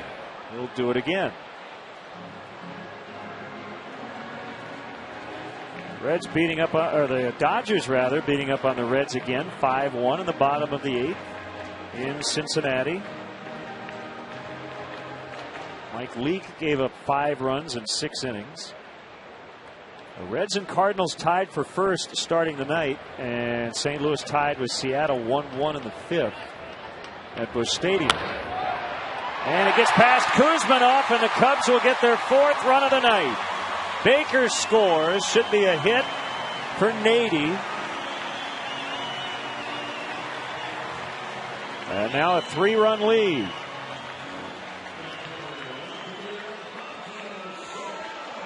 The second ball we've seen absolutely scalded down to Kuzminoff at third base. This time it's Xavier Nady turning on an inside fastball. Kuzminoff, normally a very sure-handed third baseman. That time it kind of got between his left arm and his body as he tried to block it. Got on through into left field. Yeah, I didn't even think he touched it at first look, but on the replay he did. It's still a hit.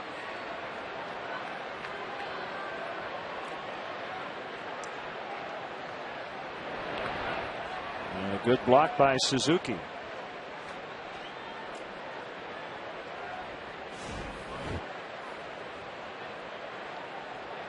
That ball hit the front edge of the plate. You could see where the mark was. That's something catchers try to do before every inning. They go back behind the plate, smooth out the dirt right at the front lip of the plate. See how that ball hit the corner of the plate, bounced straight up and caught Suzuki high on the chest protector. After the warm-up pitches, you'll see the catcher go out there and tamp down the dirt right in front of home plate to try to smooth out that edge on the front of the plate, but that time Gonzalez caught it perfectly.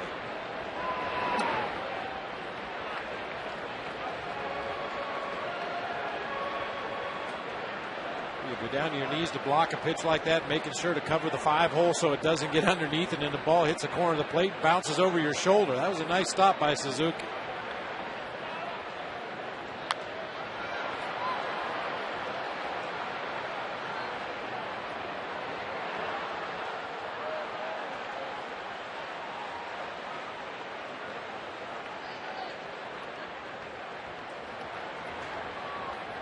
(4-1) Cubs here in the 5th.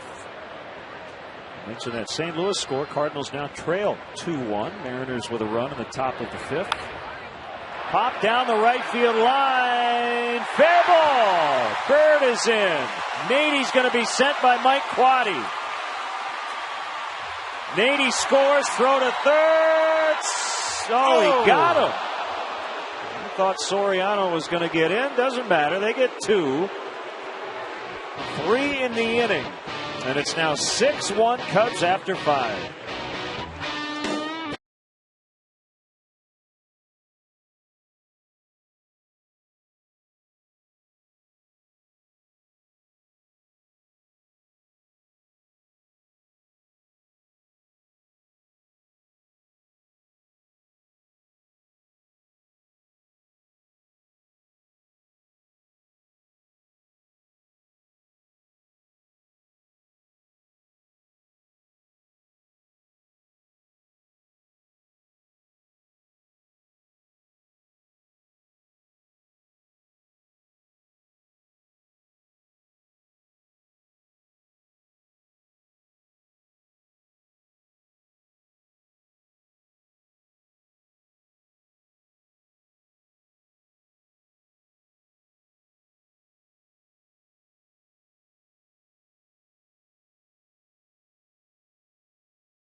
Oakland A's. Been a big night for Soriano. He walked. That's a shock. He put down a sac bunt. That's a shock. And then doubles down into the right field corner to drive home a couple of teammates. Jack Cust's throw to the plate goes all the way to Suzuki. No play at the plate. But as Soriano tries to stretch it to third, he was safe by a mile down there at third base. Probably not the best time to try to go to third, but he was definitely safe. Good hustle. So he knocked in 2 to make it 6-1. So Ryan Dempster getting good run support. And strike 1 to Suzuki.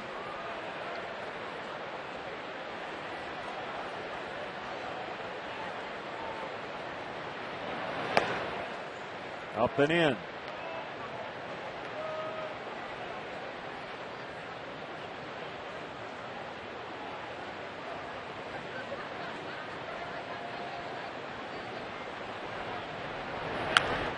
Bouncer past Dempster, tried to barehand it. Castro will throw out Suzuki.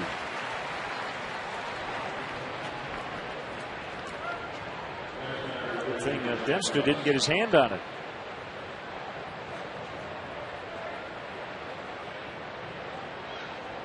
Vampires all over the world have been awakened.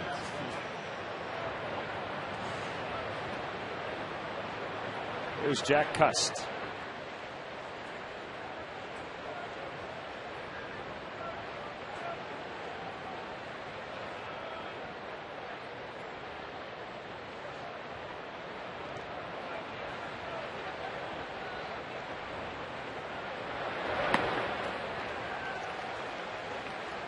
Angela Harden from Grayslake is tonight's Hit the Jackpot with Powerball contestant. If the Cubs hit a home run in the next inning, Angela Harden will win 100 chances to win the Powerball jackpot. Tonight's jackpot is worth $60 million.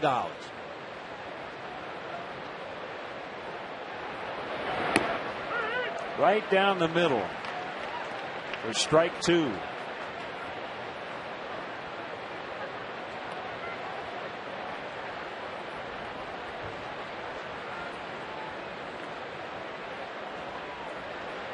Cubs with 2 in the second, 1 in the fourth, 3 in the fifth. It was after the A's got 1 in the top of the first. Ryan Dempster has kept them scoreless since the second.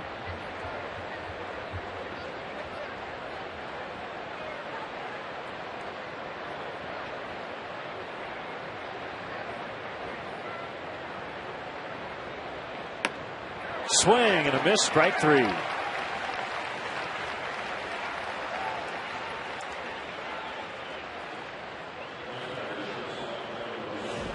Dempster just rushing a four-seam fastball right by a good fastball hitter. Ball's on the inside part of the plate there. We talked earlier in Jack Cust at bat about to try to jam him inside on the hands. Don't let him get extension. That time Dempster put that fastball in a perfect spot.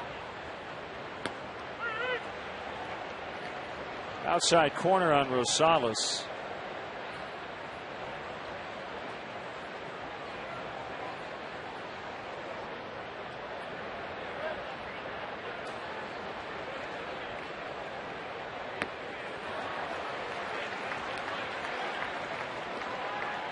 Dempster has just hit the 100 pitch mark, but still strong here in the 6th inning.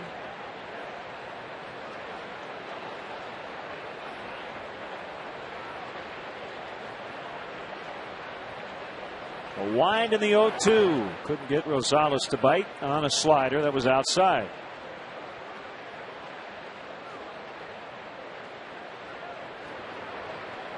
Final in San Diego, the Blue Jays beat the Padres 7-1. Ricky Romero over Kevin Correa.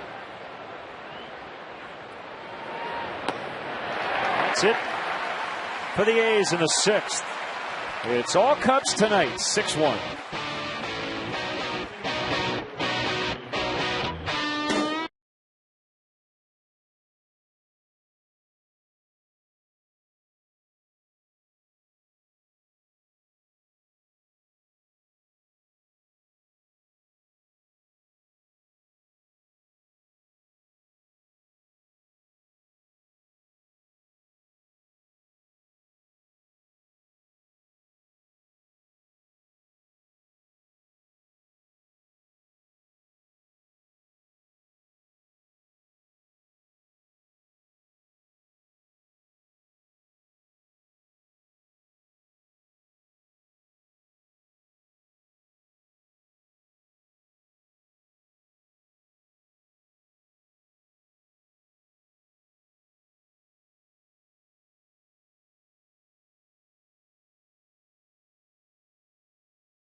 robotic encounter. You'll never forget. Now at the Field Museum, Sue Escapes. For tickets and more info, go to SueEscapes.com. Cliff Pennington into play short and bat ninth. And Tyson Ross will do the pitching. Tyson Ross was destined to pitch for the Oakland A's. He was born in Berkeley, lives in Oakland now, went to Bishop O'Dowd High School in Oakland, California, went to the University of California just up the road in Berkeley, and was a second-round draft pick back in '08 by the A's, and here he is tonight. Big, tall right-hander, 6'6".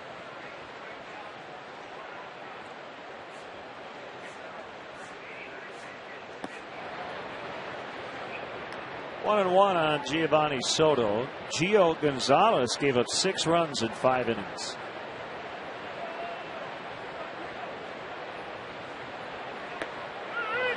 Front door slider. 1-2. Been a struggle for Ross lately. He's given up 9 earned runs over his last 8 appearances, covering under 5 innings, but he fans Soto to start the 6th.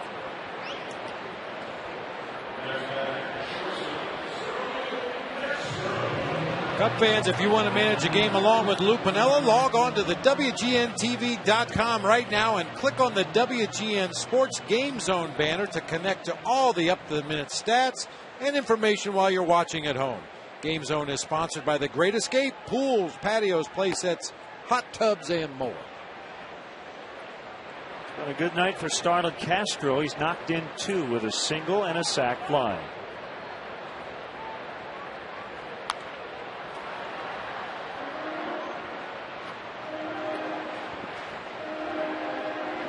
Bob, I've long wondered, why the elephant? The A's have long had as their secondary logo the elephant. Well, it actually dates back to when they joined the American League in the early part of the last century. And the story goes, according to the A's media guide, after helping form the AL in 1901, Giants manager John McGraw dismissed the A's with contempt, calling them the White Elephants, implying Connie Mack should not be allowed to spend money without supervision. Mack defiantly adopted the White Elephant as the team's insignia. So they've had it off and on their unis for the last, about 110 years. So if you see that elephant on the uniform, now you know why it's there.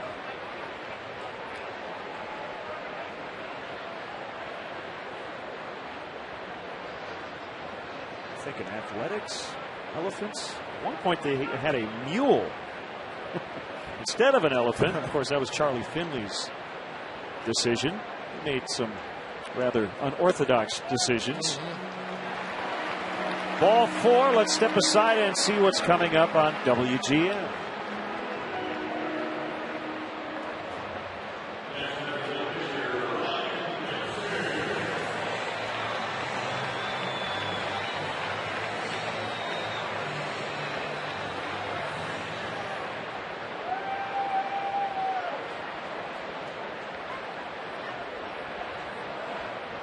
Ryan Dempster squares to bunt and hits it foul. He leads the majors with 10 sac bunts.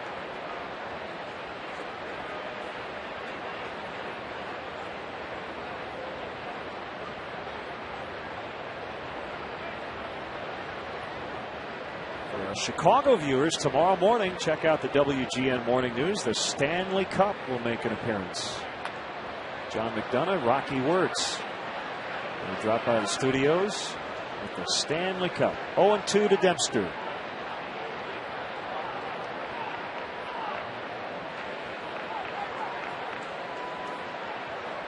Saw a little blurb in one of the local papers today that said they predict that Stanley will be the most popular name for boys born in Chicago in the very near future here.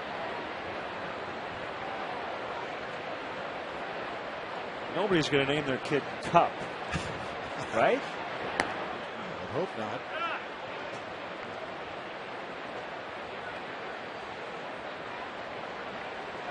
I like Auntie, right? Is it TTI? AT Good name for a goalie. 1-2 to Dempster, still trying to bunt. And he pops it up, and Suzuki's going to catch it. Dempster would have been out either way as he was just playing defense.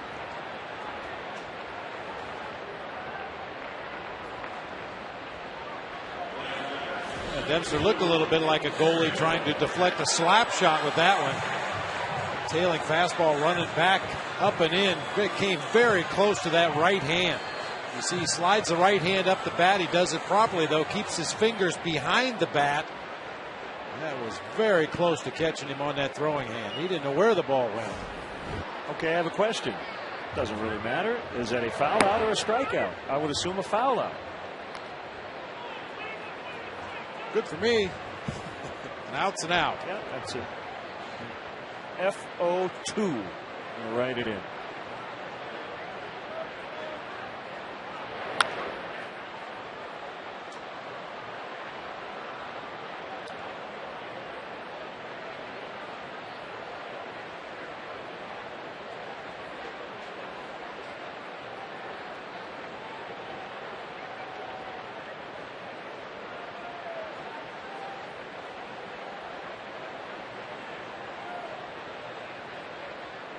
Swing and a miss. We'll head to the 7th. The Cubs lead the White Elephants 6-1.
He's got the early lead in the top of the first, but the Cubs have scored 6 runs since.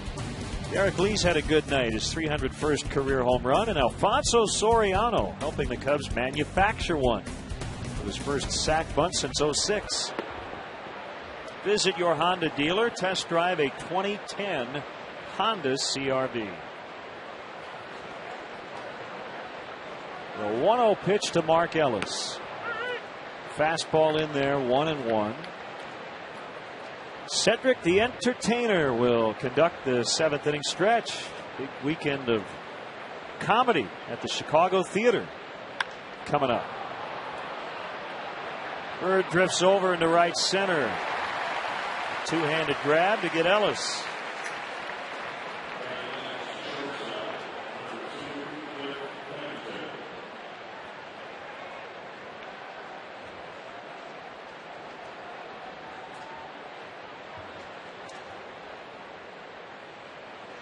First at bat for switch hitting Cliff Pennington, now playing short. Called strike.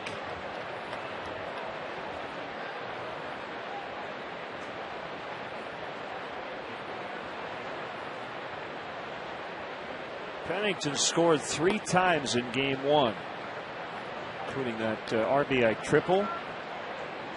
on which he would score on the Tyler Colvin throwing error.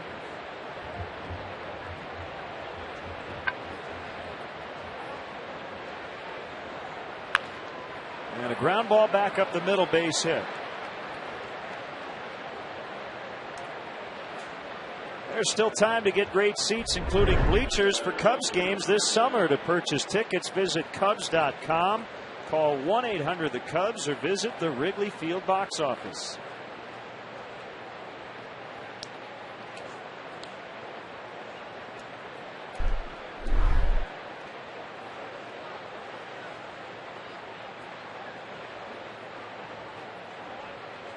Connor Jackson in his first start as an A, and on his hands, ball one.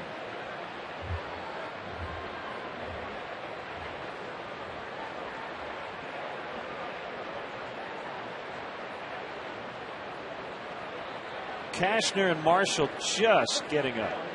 See Andrews still stretching out that arm.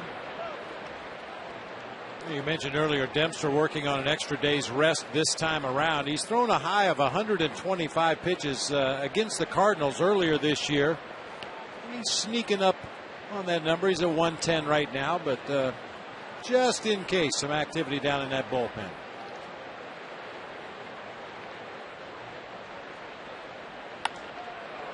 Terrio can't quite get it. A little slip by Pennington. He'll still get the second. Pennington slipped as he tried to head towards second base. But Nady just did not have time to have a force play. Get a look at the base runner as he started and then stopped and then slipped as he started to go to second base a second time. Not enough time for Nady to throw to second for the force play anyhow.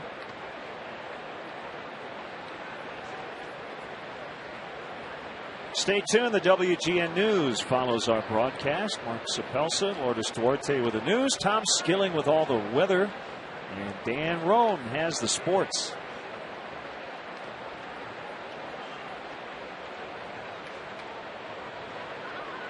Two on, one out for Derek Barton. Called strike.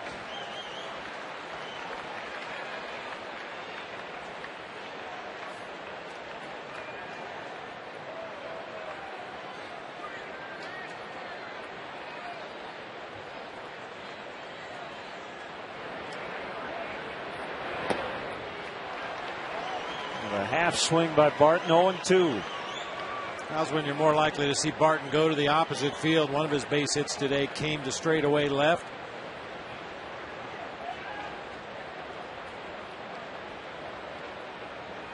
Barton has 4 hits in the series.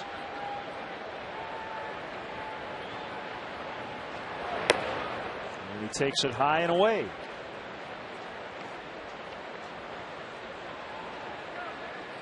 Cedric the Entertainer patiently waiting for the 7th inning stretch. Just a little inside the actor's studio, so to speak. We're usually with 1 out in the top of the 7th. That's when the conductor comes into the booth. Sometimes you get a ground ball double play and you're ready to sing. Other times we wait. That kicks away from Soto, and both runners advance. Second wild pitch of the night charged to Dempster.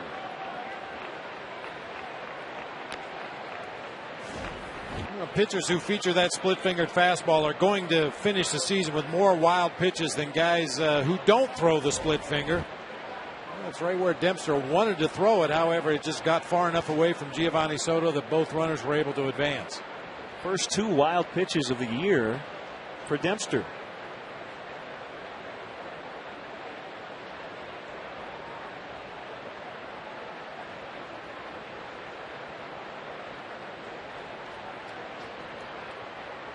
Infield still back.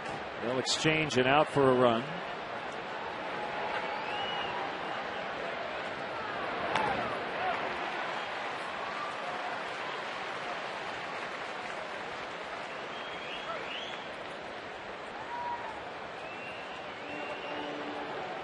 It's Ryan Sweeney on deck. Barton has now hit in 15 consecutive games on the road with his 2-for-3 night.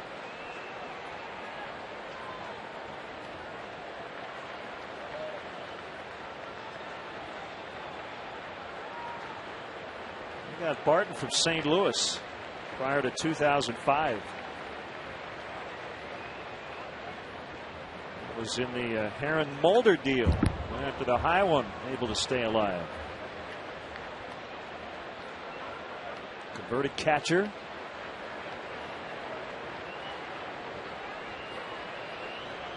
Speaking of Dan Heron, I saw his name popped up in some trade rumors recently. Connor Jackson, the first Diamondback out the door. There's some speculation that they may be looking to trim some payroll. Dan Heron would make a nice fit into a lot of rotations.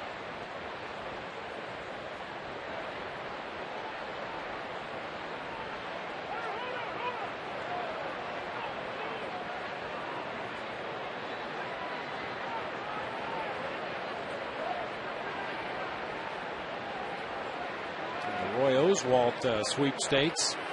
You hear rumors. Texas was the first team we really heard that Roy Oswalt may be headed for.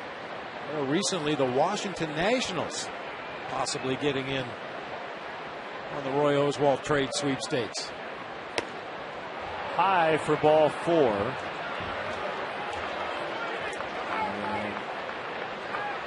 No, it's 3-2. Okay.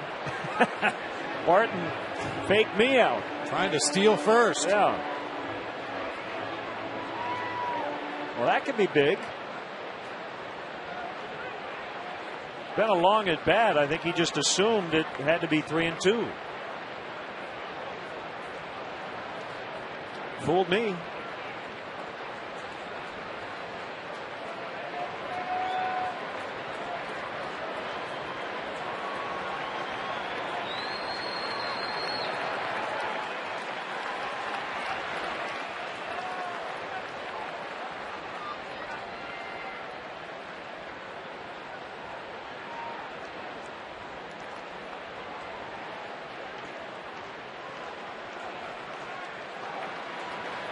Dempster taking his time, realizing that this could be his final pitch of the night.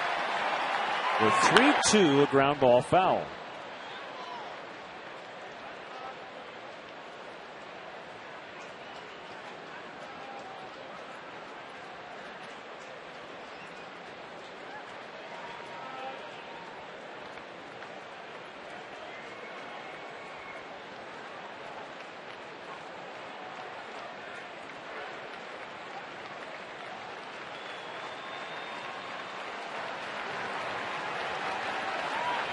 Long look at Soto. Another payoff delivery. Derek Lee able to smother it. Throw to Dempster. They get the out. It'll be an RBI ground out. For Barton, it's 6-2. Nicely done, Derek Lee.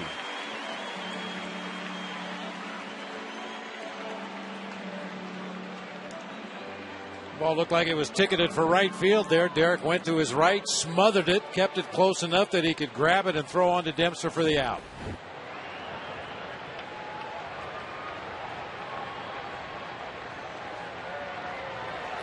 And that's it for Ryan Dempster.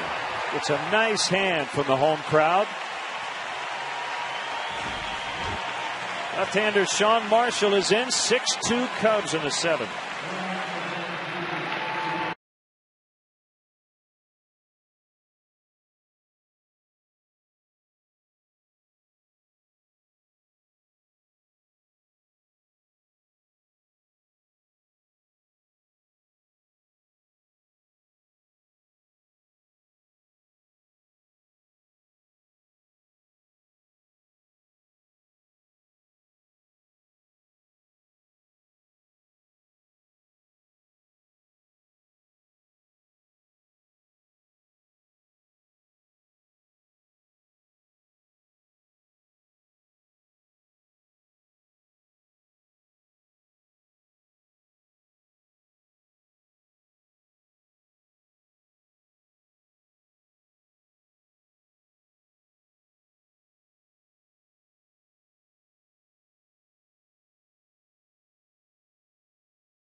During June, July, and August, the first 1,000 kids entering the ballpark will be given the opportunity to run the bases after the conclusion of the game.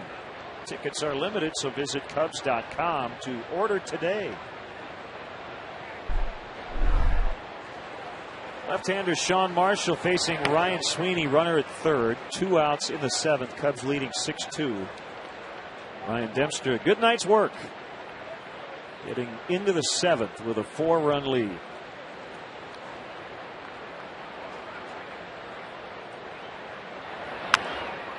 Popped foul off to the left and out of play. I'll tell you, Bob, the Andrew Cashner development into an 8th inning option, I think could be really big for this team because it frees up Lou to use Sean Marshall in matchup spots.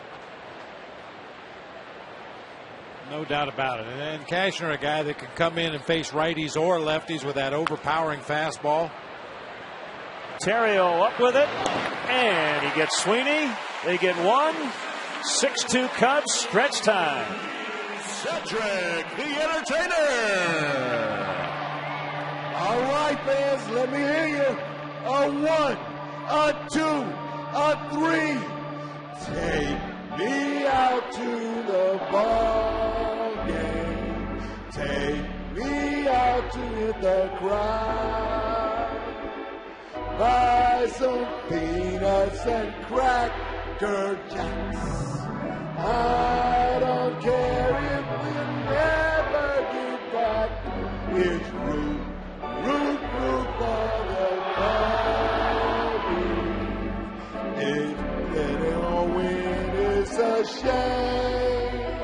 Long as 1, 2, 3 strikes, you're out at the old ball game. Let's get some runs.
Cubs have going into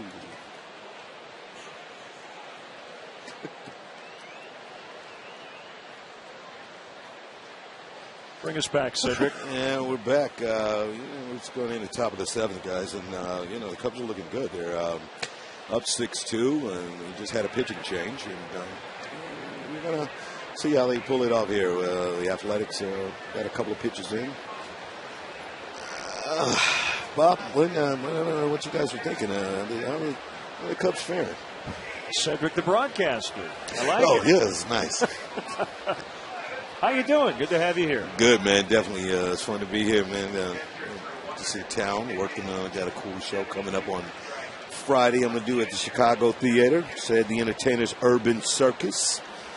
Doing some really cool stuff. Got some, tumblers from the neighborhood, fraternity steppers, and roller skaters. Good stuff, man. We're going to have fun. And then some comics. Got really cool comics. J.B. Smooth, some more. Russell Peters, and good friend Jerry Seinfeld's going to stop through. Oh, nice. I mean, you can't beat that. Great venue, the Chicago Theater. Yeah, definitely this one of the great weekend. ones. 3-2 the count. Third baseman Jeff Baker, 6-2 Cubs. On a beautiful night here at Wrigley. Oh, man, gorgeous night. This is the best time to be in Chicago. I love that here at the park. It's great times. Cubs winning. You can't really beat it right now. Had a couple of, dogs. got it in. I've been doing. I do what you do at the ballpark. That's right. Now, mustard or ketchup on the dogs? I'm a little bit of both. Okay. I'm a combo dude. I'm a big man of condiments. Nice, man. Fans are great too. They come out and support, and they're all excited. I had a couple fighting over the one hat that I threw. Yeah, right. Yeah, I think they were married, but they fought really hard over it. We got a guy out here playing a game on Waveland. A little wiffle ball action. I saw that. If you want to call another game when you're done with us, yeah, you can go out there and call that. Yeah, they're serious. Yeah, they are. That's a strike to Marlinburg. Now, you're from Missouri, right? Yeah, man, I'm from St. Louis, so, I'm sure in my hometown people are just going to be really giving it to me. I like the jersey. Thank you. You're wearing the right one. Point that out. Show the back of the jersey. Yeah, Seti Sosa. Seti Sosa. I'm old school, baby. Yeah. That's a 6-4-3 double play. Let's check this out. Yeah, man. Seti Sosa, baby. Big hitter. Big hit. I didn't know if they, I never knew if they were going to call me out to be a designated hitter tonight. You never know. Or it came out. I would have easily just came out and, knocked a run or two in. Here's Derek Lee. Cedric, who are your comedy heroes? Oh, man, a couple of my big heroes, I love Richard Pryor and Bill Cosby of it all, but a guy from Chicago, no longer the late Robin Harris was the guy that inspired me to do comedy the most. And then, of course, big fan of all my peers in the Kings of Comedy, Steve Harvey, Bernie Mac, D.L. Hewley, all these guys were big fans of mine. I like Billy Crystal, Robin Williams. I'm a fan of Bill Maher. I like a lot of comedy, man. You seem very normal and relaxed, and a lot of comedians are filled with angst and nervous, and I'm sure always thinking about the next bit. But you seem like very even keel. Maybe you're putting on a good show for us. Yeah, man. I'm pretty relaxed. I enjoy what I do. Love it. Love what I do, man. Well, we look forward to catching you at the Chicago Theater, Cedric. All right, Thanks for stopping by. Yeah, man. Seti Sosa. Seti. Yeah.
Always in Wrigleyville on game night.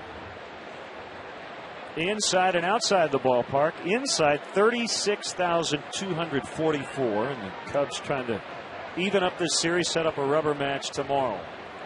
Sean Marshall got out of the 7th as he faces Kevin Kuzminoff to begin the 8th. Tyler Colvin is in for defense in right.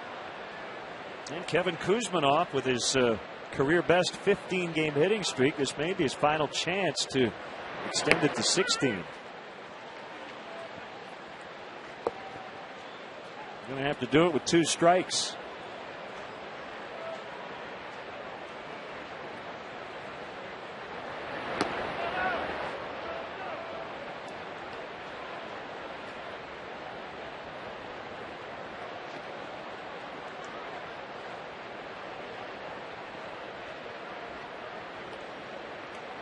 Marshall finally gets the sign he wants. And the 1-2 pitch is high on a fastball, 2-2.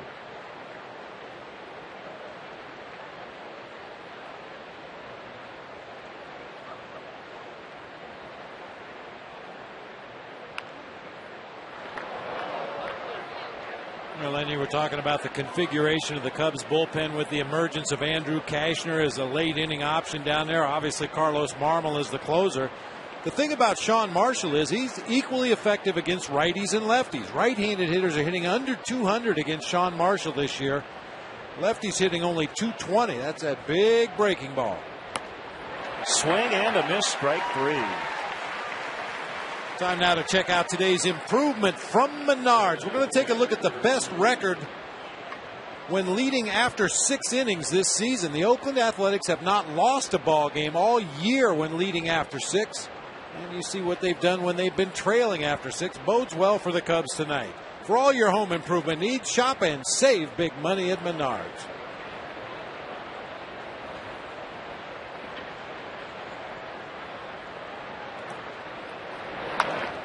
Fouled back by the catcher Suzuki. Got a nice note recently from Vietnam vet Pete Nebe from Lantana, Florida. He and Jim Hugas from Munster, Indiana, were here at Wrigley Field recently for the first time since the 70s. They are both 100% disabled, and they were able to come to Wrigley Field. And a happy belated birthday to Pete, and glad you guys could make it. Suzuki with a 1-out single.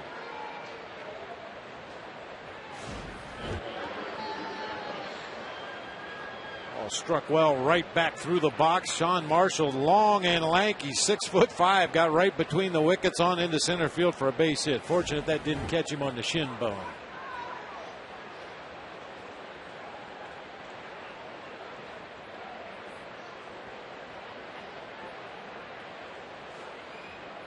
Here's Cust. 1 for 3, a single and 2 strikeouts. Also a nice letter from Norma Perry, longtime Cub fan, and we wish her daughter Tracy Perry a happy birthday. Tracy lives in New York. Hopefully watching us tonight on WGN America. That's a strike on a slider.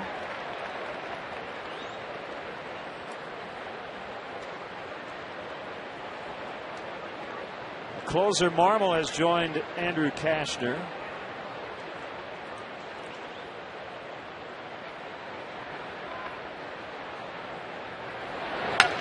Broken bat, bouncer. Marshall fielded it cleanly, and Castro turns it. How about that? Sean Marshall focused only on the ball, not on the barrel of the bat, and that's it for the A's in the 8th.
not take your eyes off the ball, and the bat's flying by your head. Yeah, the barrel of that bat went helicoptering to the right side of the infield. Sean Marshall kept his focus on the baseball, got the ball to Castro in plenty of time.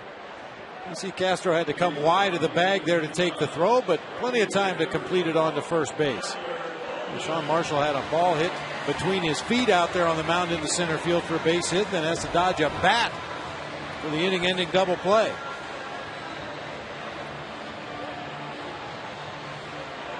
Left-hander Cedric Bowers will work the eighth. 2 scoreless innings for Tyson Ross.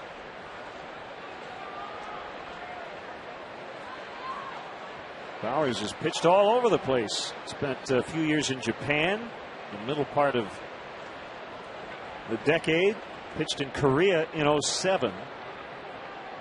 Second big league team, the Rockies, and now the A's. Big leg kick as he deals to Tyler Colvin. And the fastball misses, ball 1.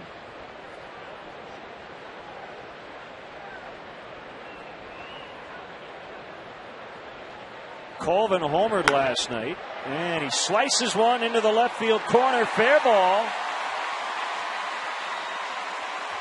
Rounding second, he's going to stop there with a leadoff double.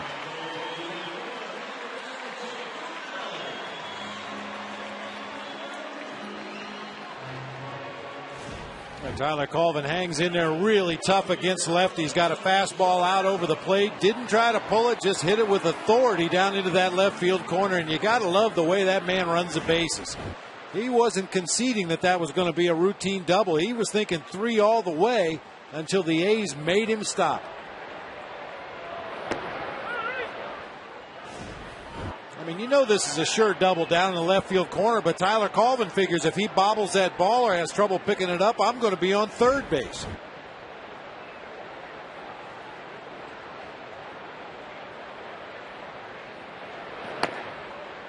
I notice the A's are not playing in, guarding against a bunt. I don't think so. I don't even think he fooled the advanced scouts with that sacrifice bunt earlier in the game.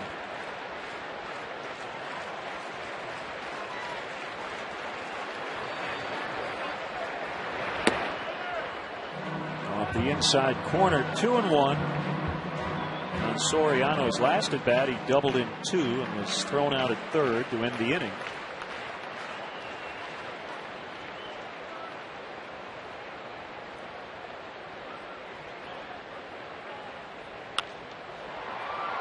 And a pop up into short right. This is Cust. Hey Lynn, Bud Light rocks Chicago with the return of the Bud Light Concert Series. OAR is playing Charter One Pavilion July 9th and 10th. Get your tickets at livenation.com. The Summer Concert Series is brought to you by Bud Light. Live music and Bud Light. Here we go. It's a good air guitar song right there.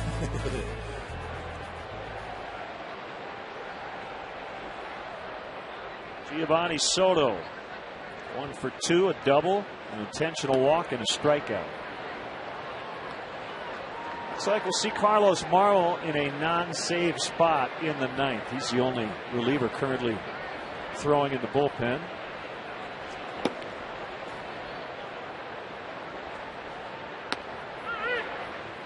It's been 3 days for Marmol. We talk all the time. You got to keep your closers sharp. You can't afford to let him sit for 5 or 6 days at a time. Well, his last outing was a yawner, wasn't it? Yeah. Sunday night, he preserved the one-hit shutout for Ted Lilly, but not before the White Sox loaded the bases.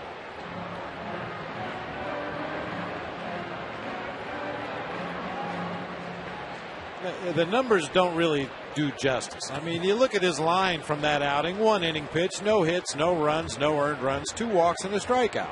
Yeah, sounds like a Carlos Marmol outing, but it was a lot more fun than that.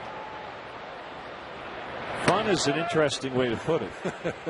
It was dramatic. Kept people on the edge of their seat. Yeah, see that?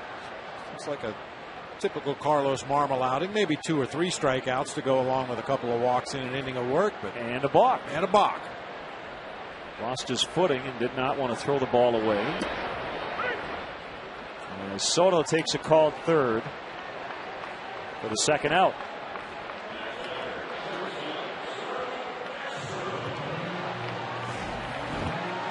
Backdoor breaking ball from the A's left-hander.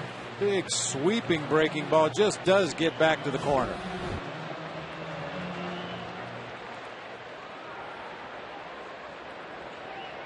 Bowers in his second stint this year with the A's, called up recently from AAA Sacramento on June 4th.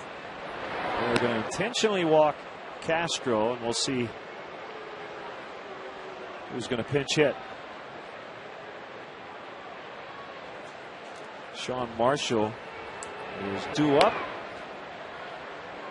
and it'll be Carlos Zambrano.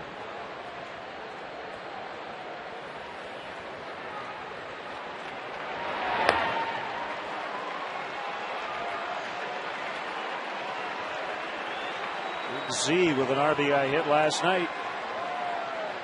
That's the one issue Lou has when he plays an all right-handed hitting starting lineup, as he did tonight. No right-handed bats available off the bench other than Coy Hill, the backup catcher, a switch hitter. And rather than use a left-handed hitting Mike Fontenot, Kosuke Fukudome, or Chad Tracy, he's going to use Big Z to take the pinch hit at bat.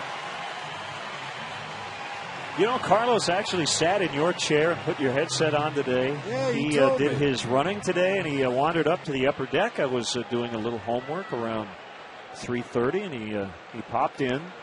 I think he wants to sing the 7th inning stretch, because he's come up here like 3 times the last couple of years just to get our view of the proceedings. And he put your headset on, started to do some play-by-play of the extra BP.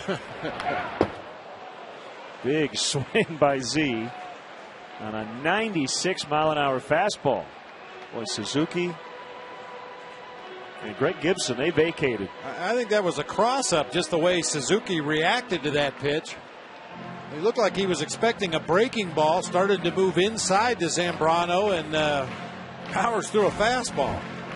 Watch the reaction to the catcher, Suzuki. He's going to where he thinks the ball is going to end up, and it comes back and looked like it got a piece of his right arm right there.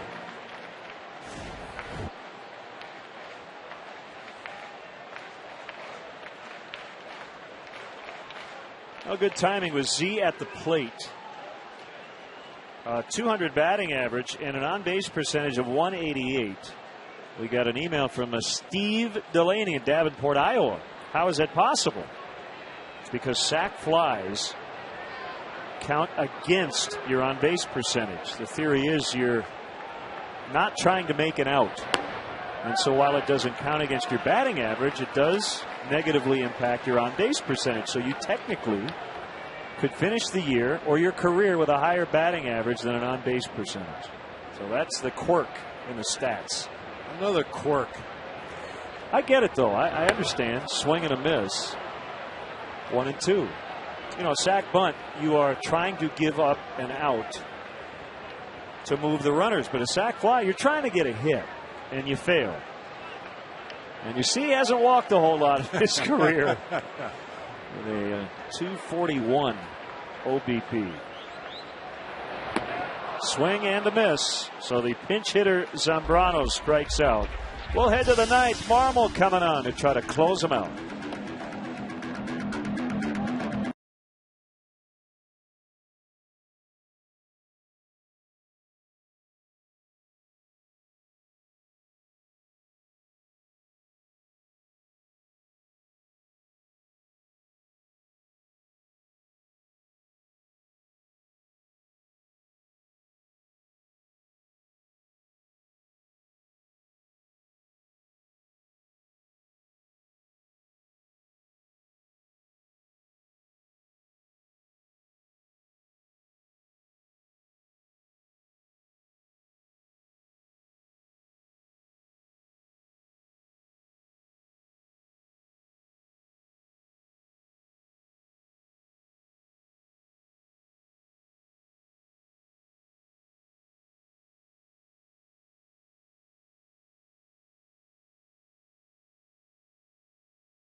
Chicago Cubs baseball on WGN, your official summer baseball station.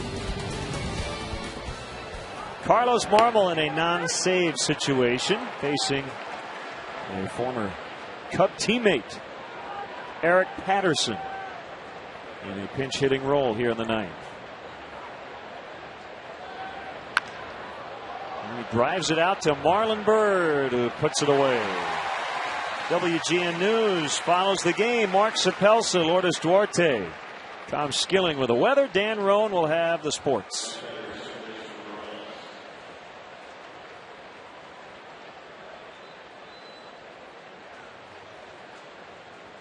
So quick out for Marmol. Mark Ellis is 1 for 3.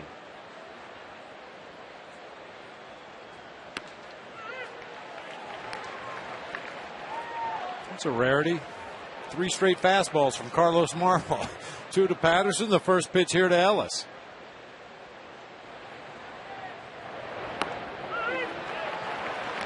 There's the slider. The knee buckler. Yeah. Dallas Braden and Randy Wells tomorrow. Been a struggle for Wells. Braden actually 4-6. His ERA under 4. Called strike 3 for the second out. Braden with a perfect game on Mother's Day.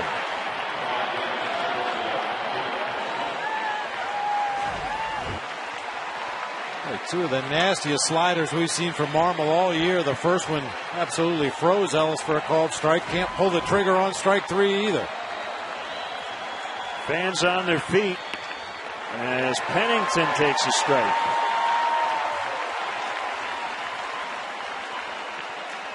Sometimes worry about a closer with a big lead and a save not on the line, but man, has he been sharp tonight.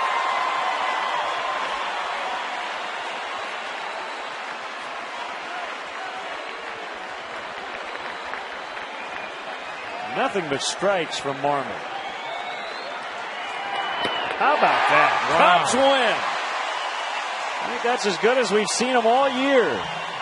Carlos Marmol, a 1-2-3 ninth, and the Cubs even up the series. Now 2-3 on the homestand. Big night for D. Lee. And Ryan Dempster evens up his record at 5-5. Well, that is great to see from Marmol all over the strike zone in the ninth inning today. A couple of strikeouts and the fly ball out to center ends it.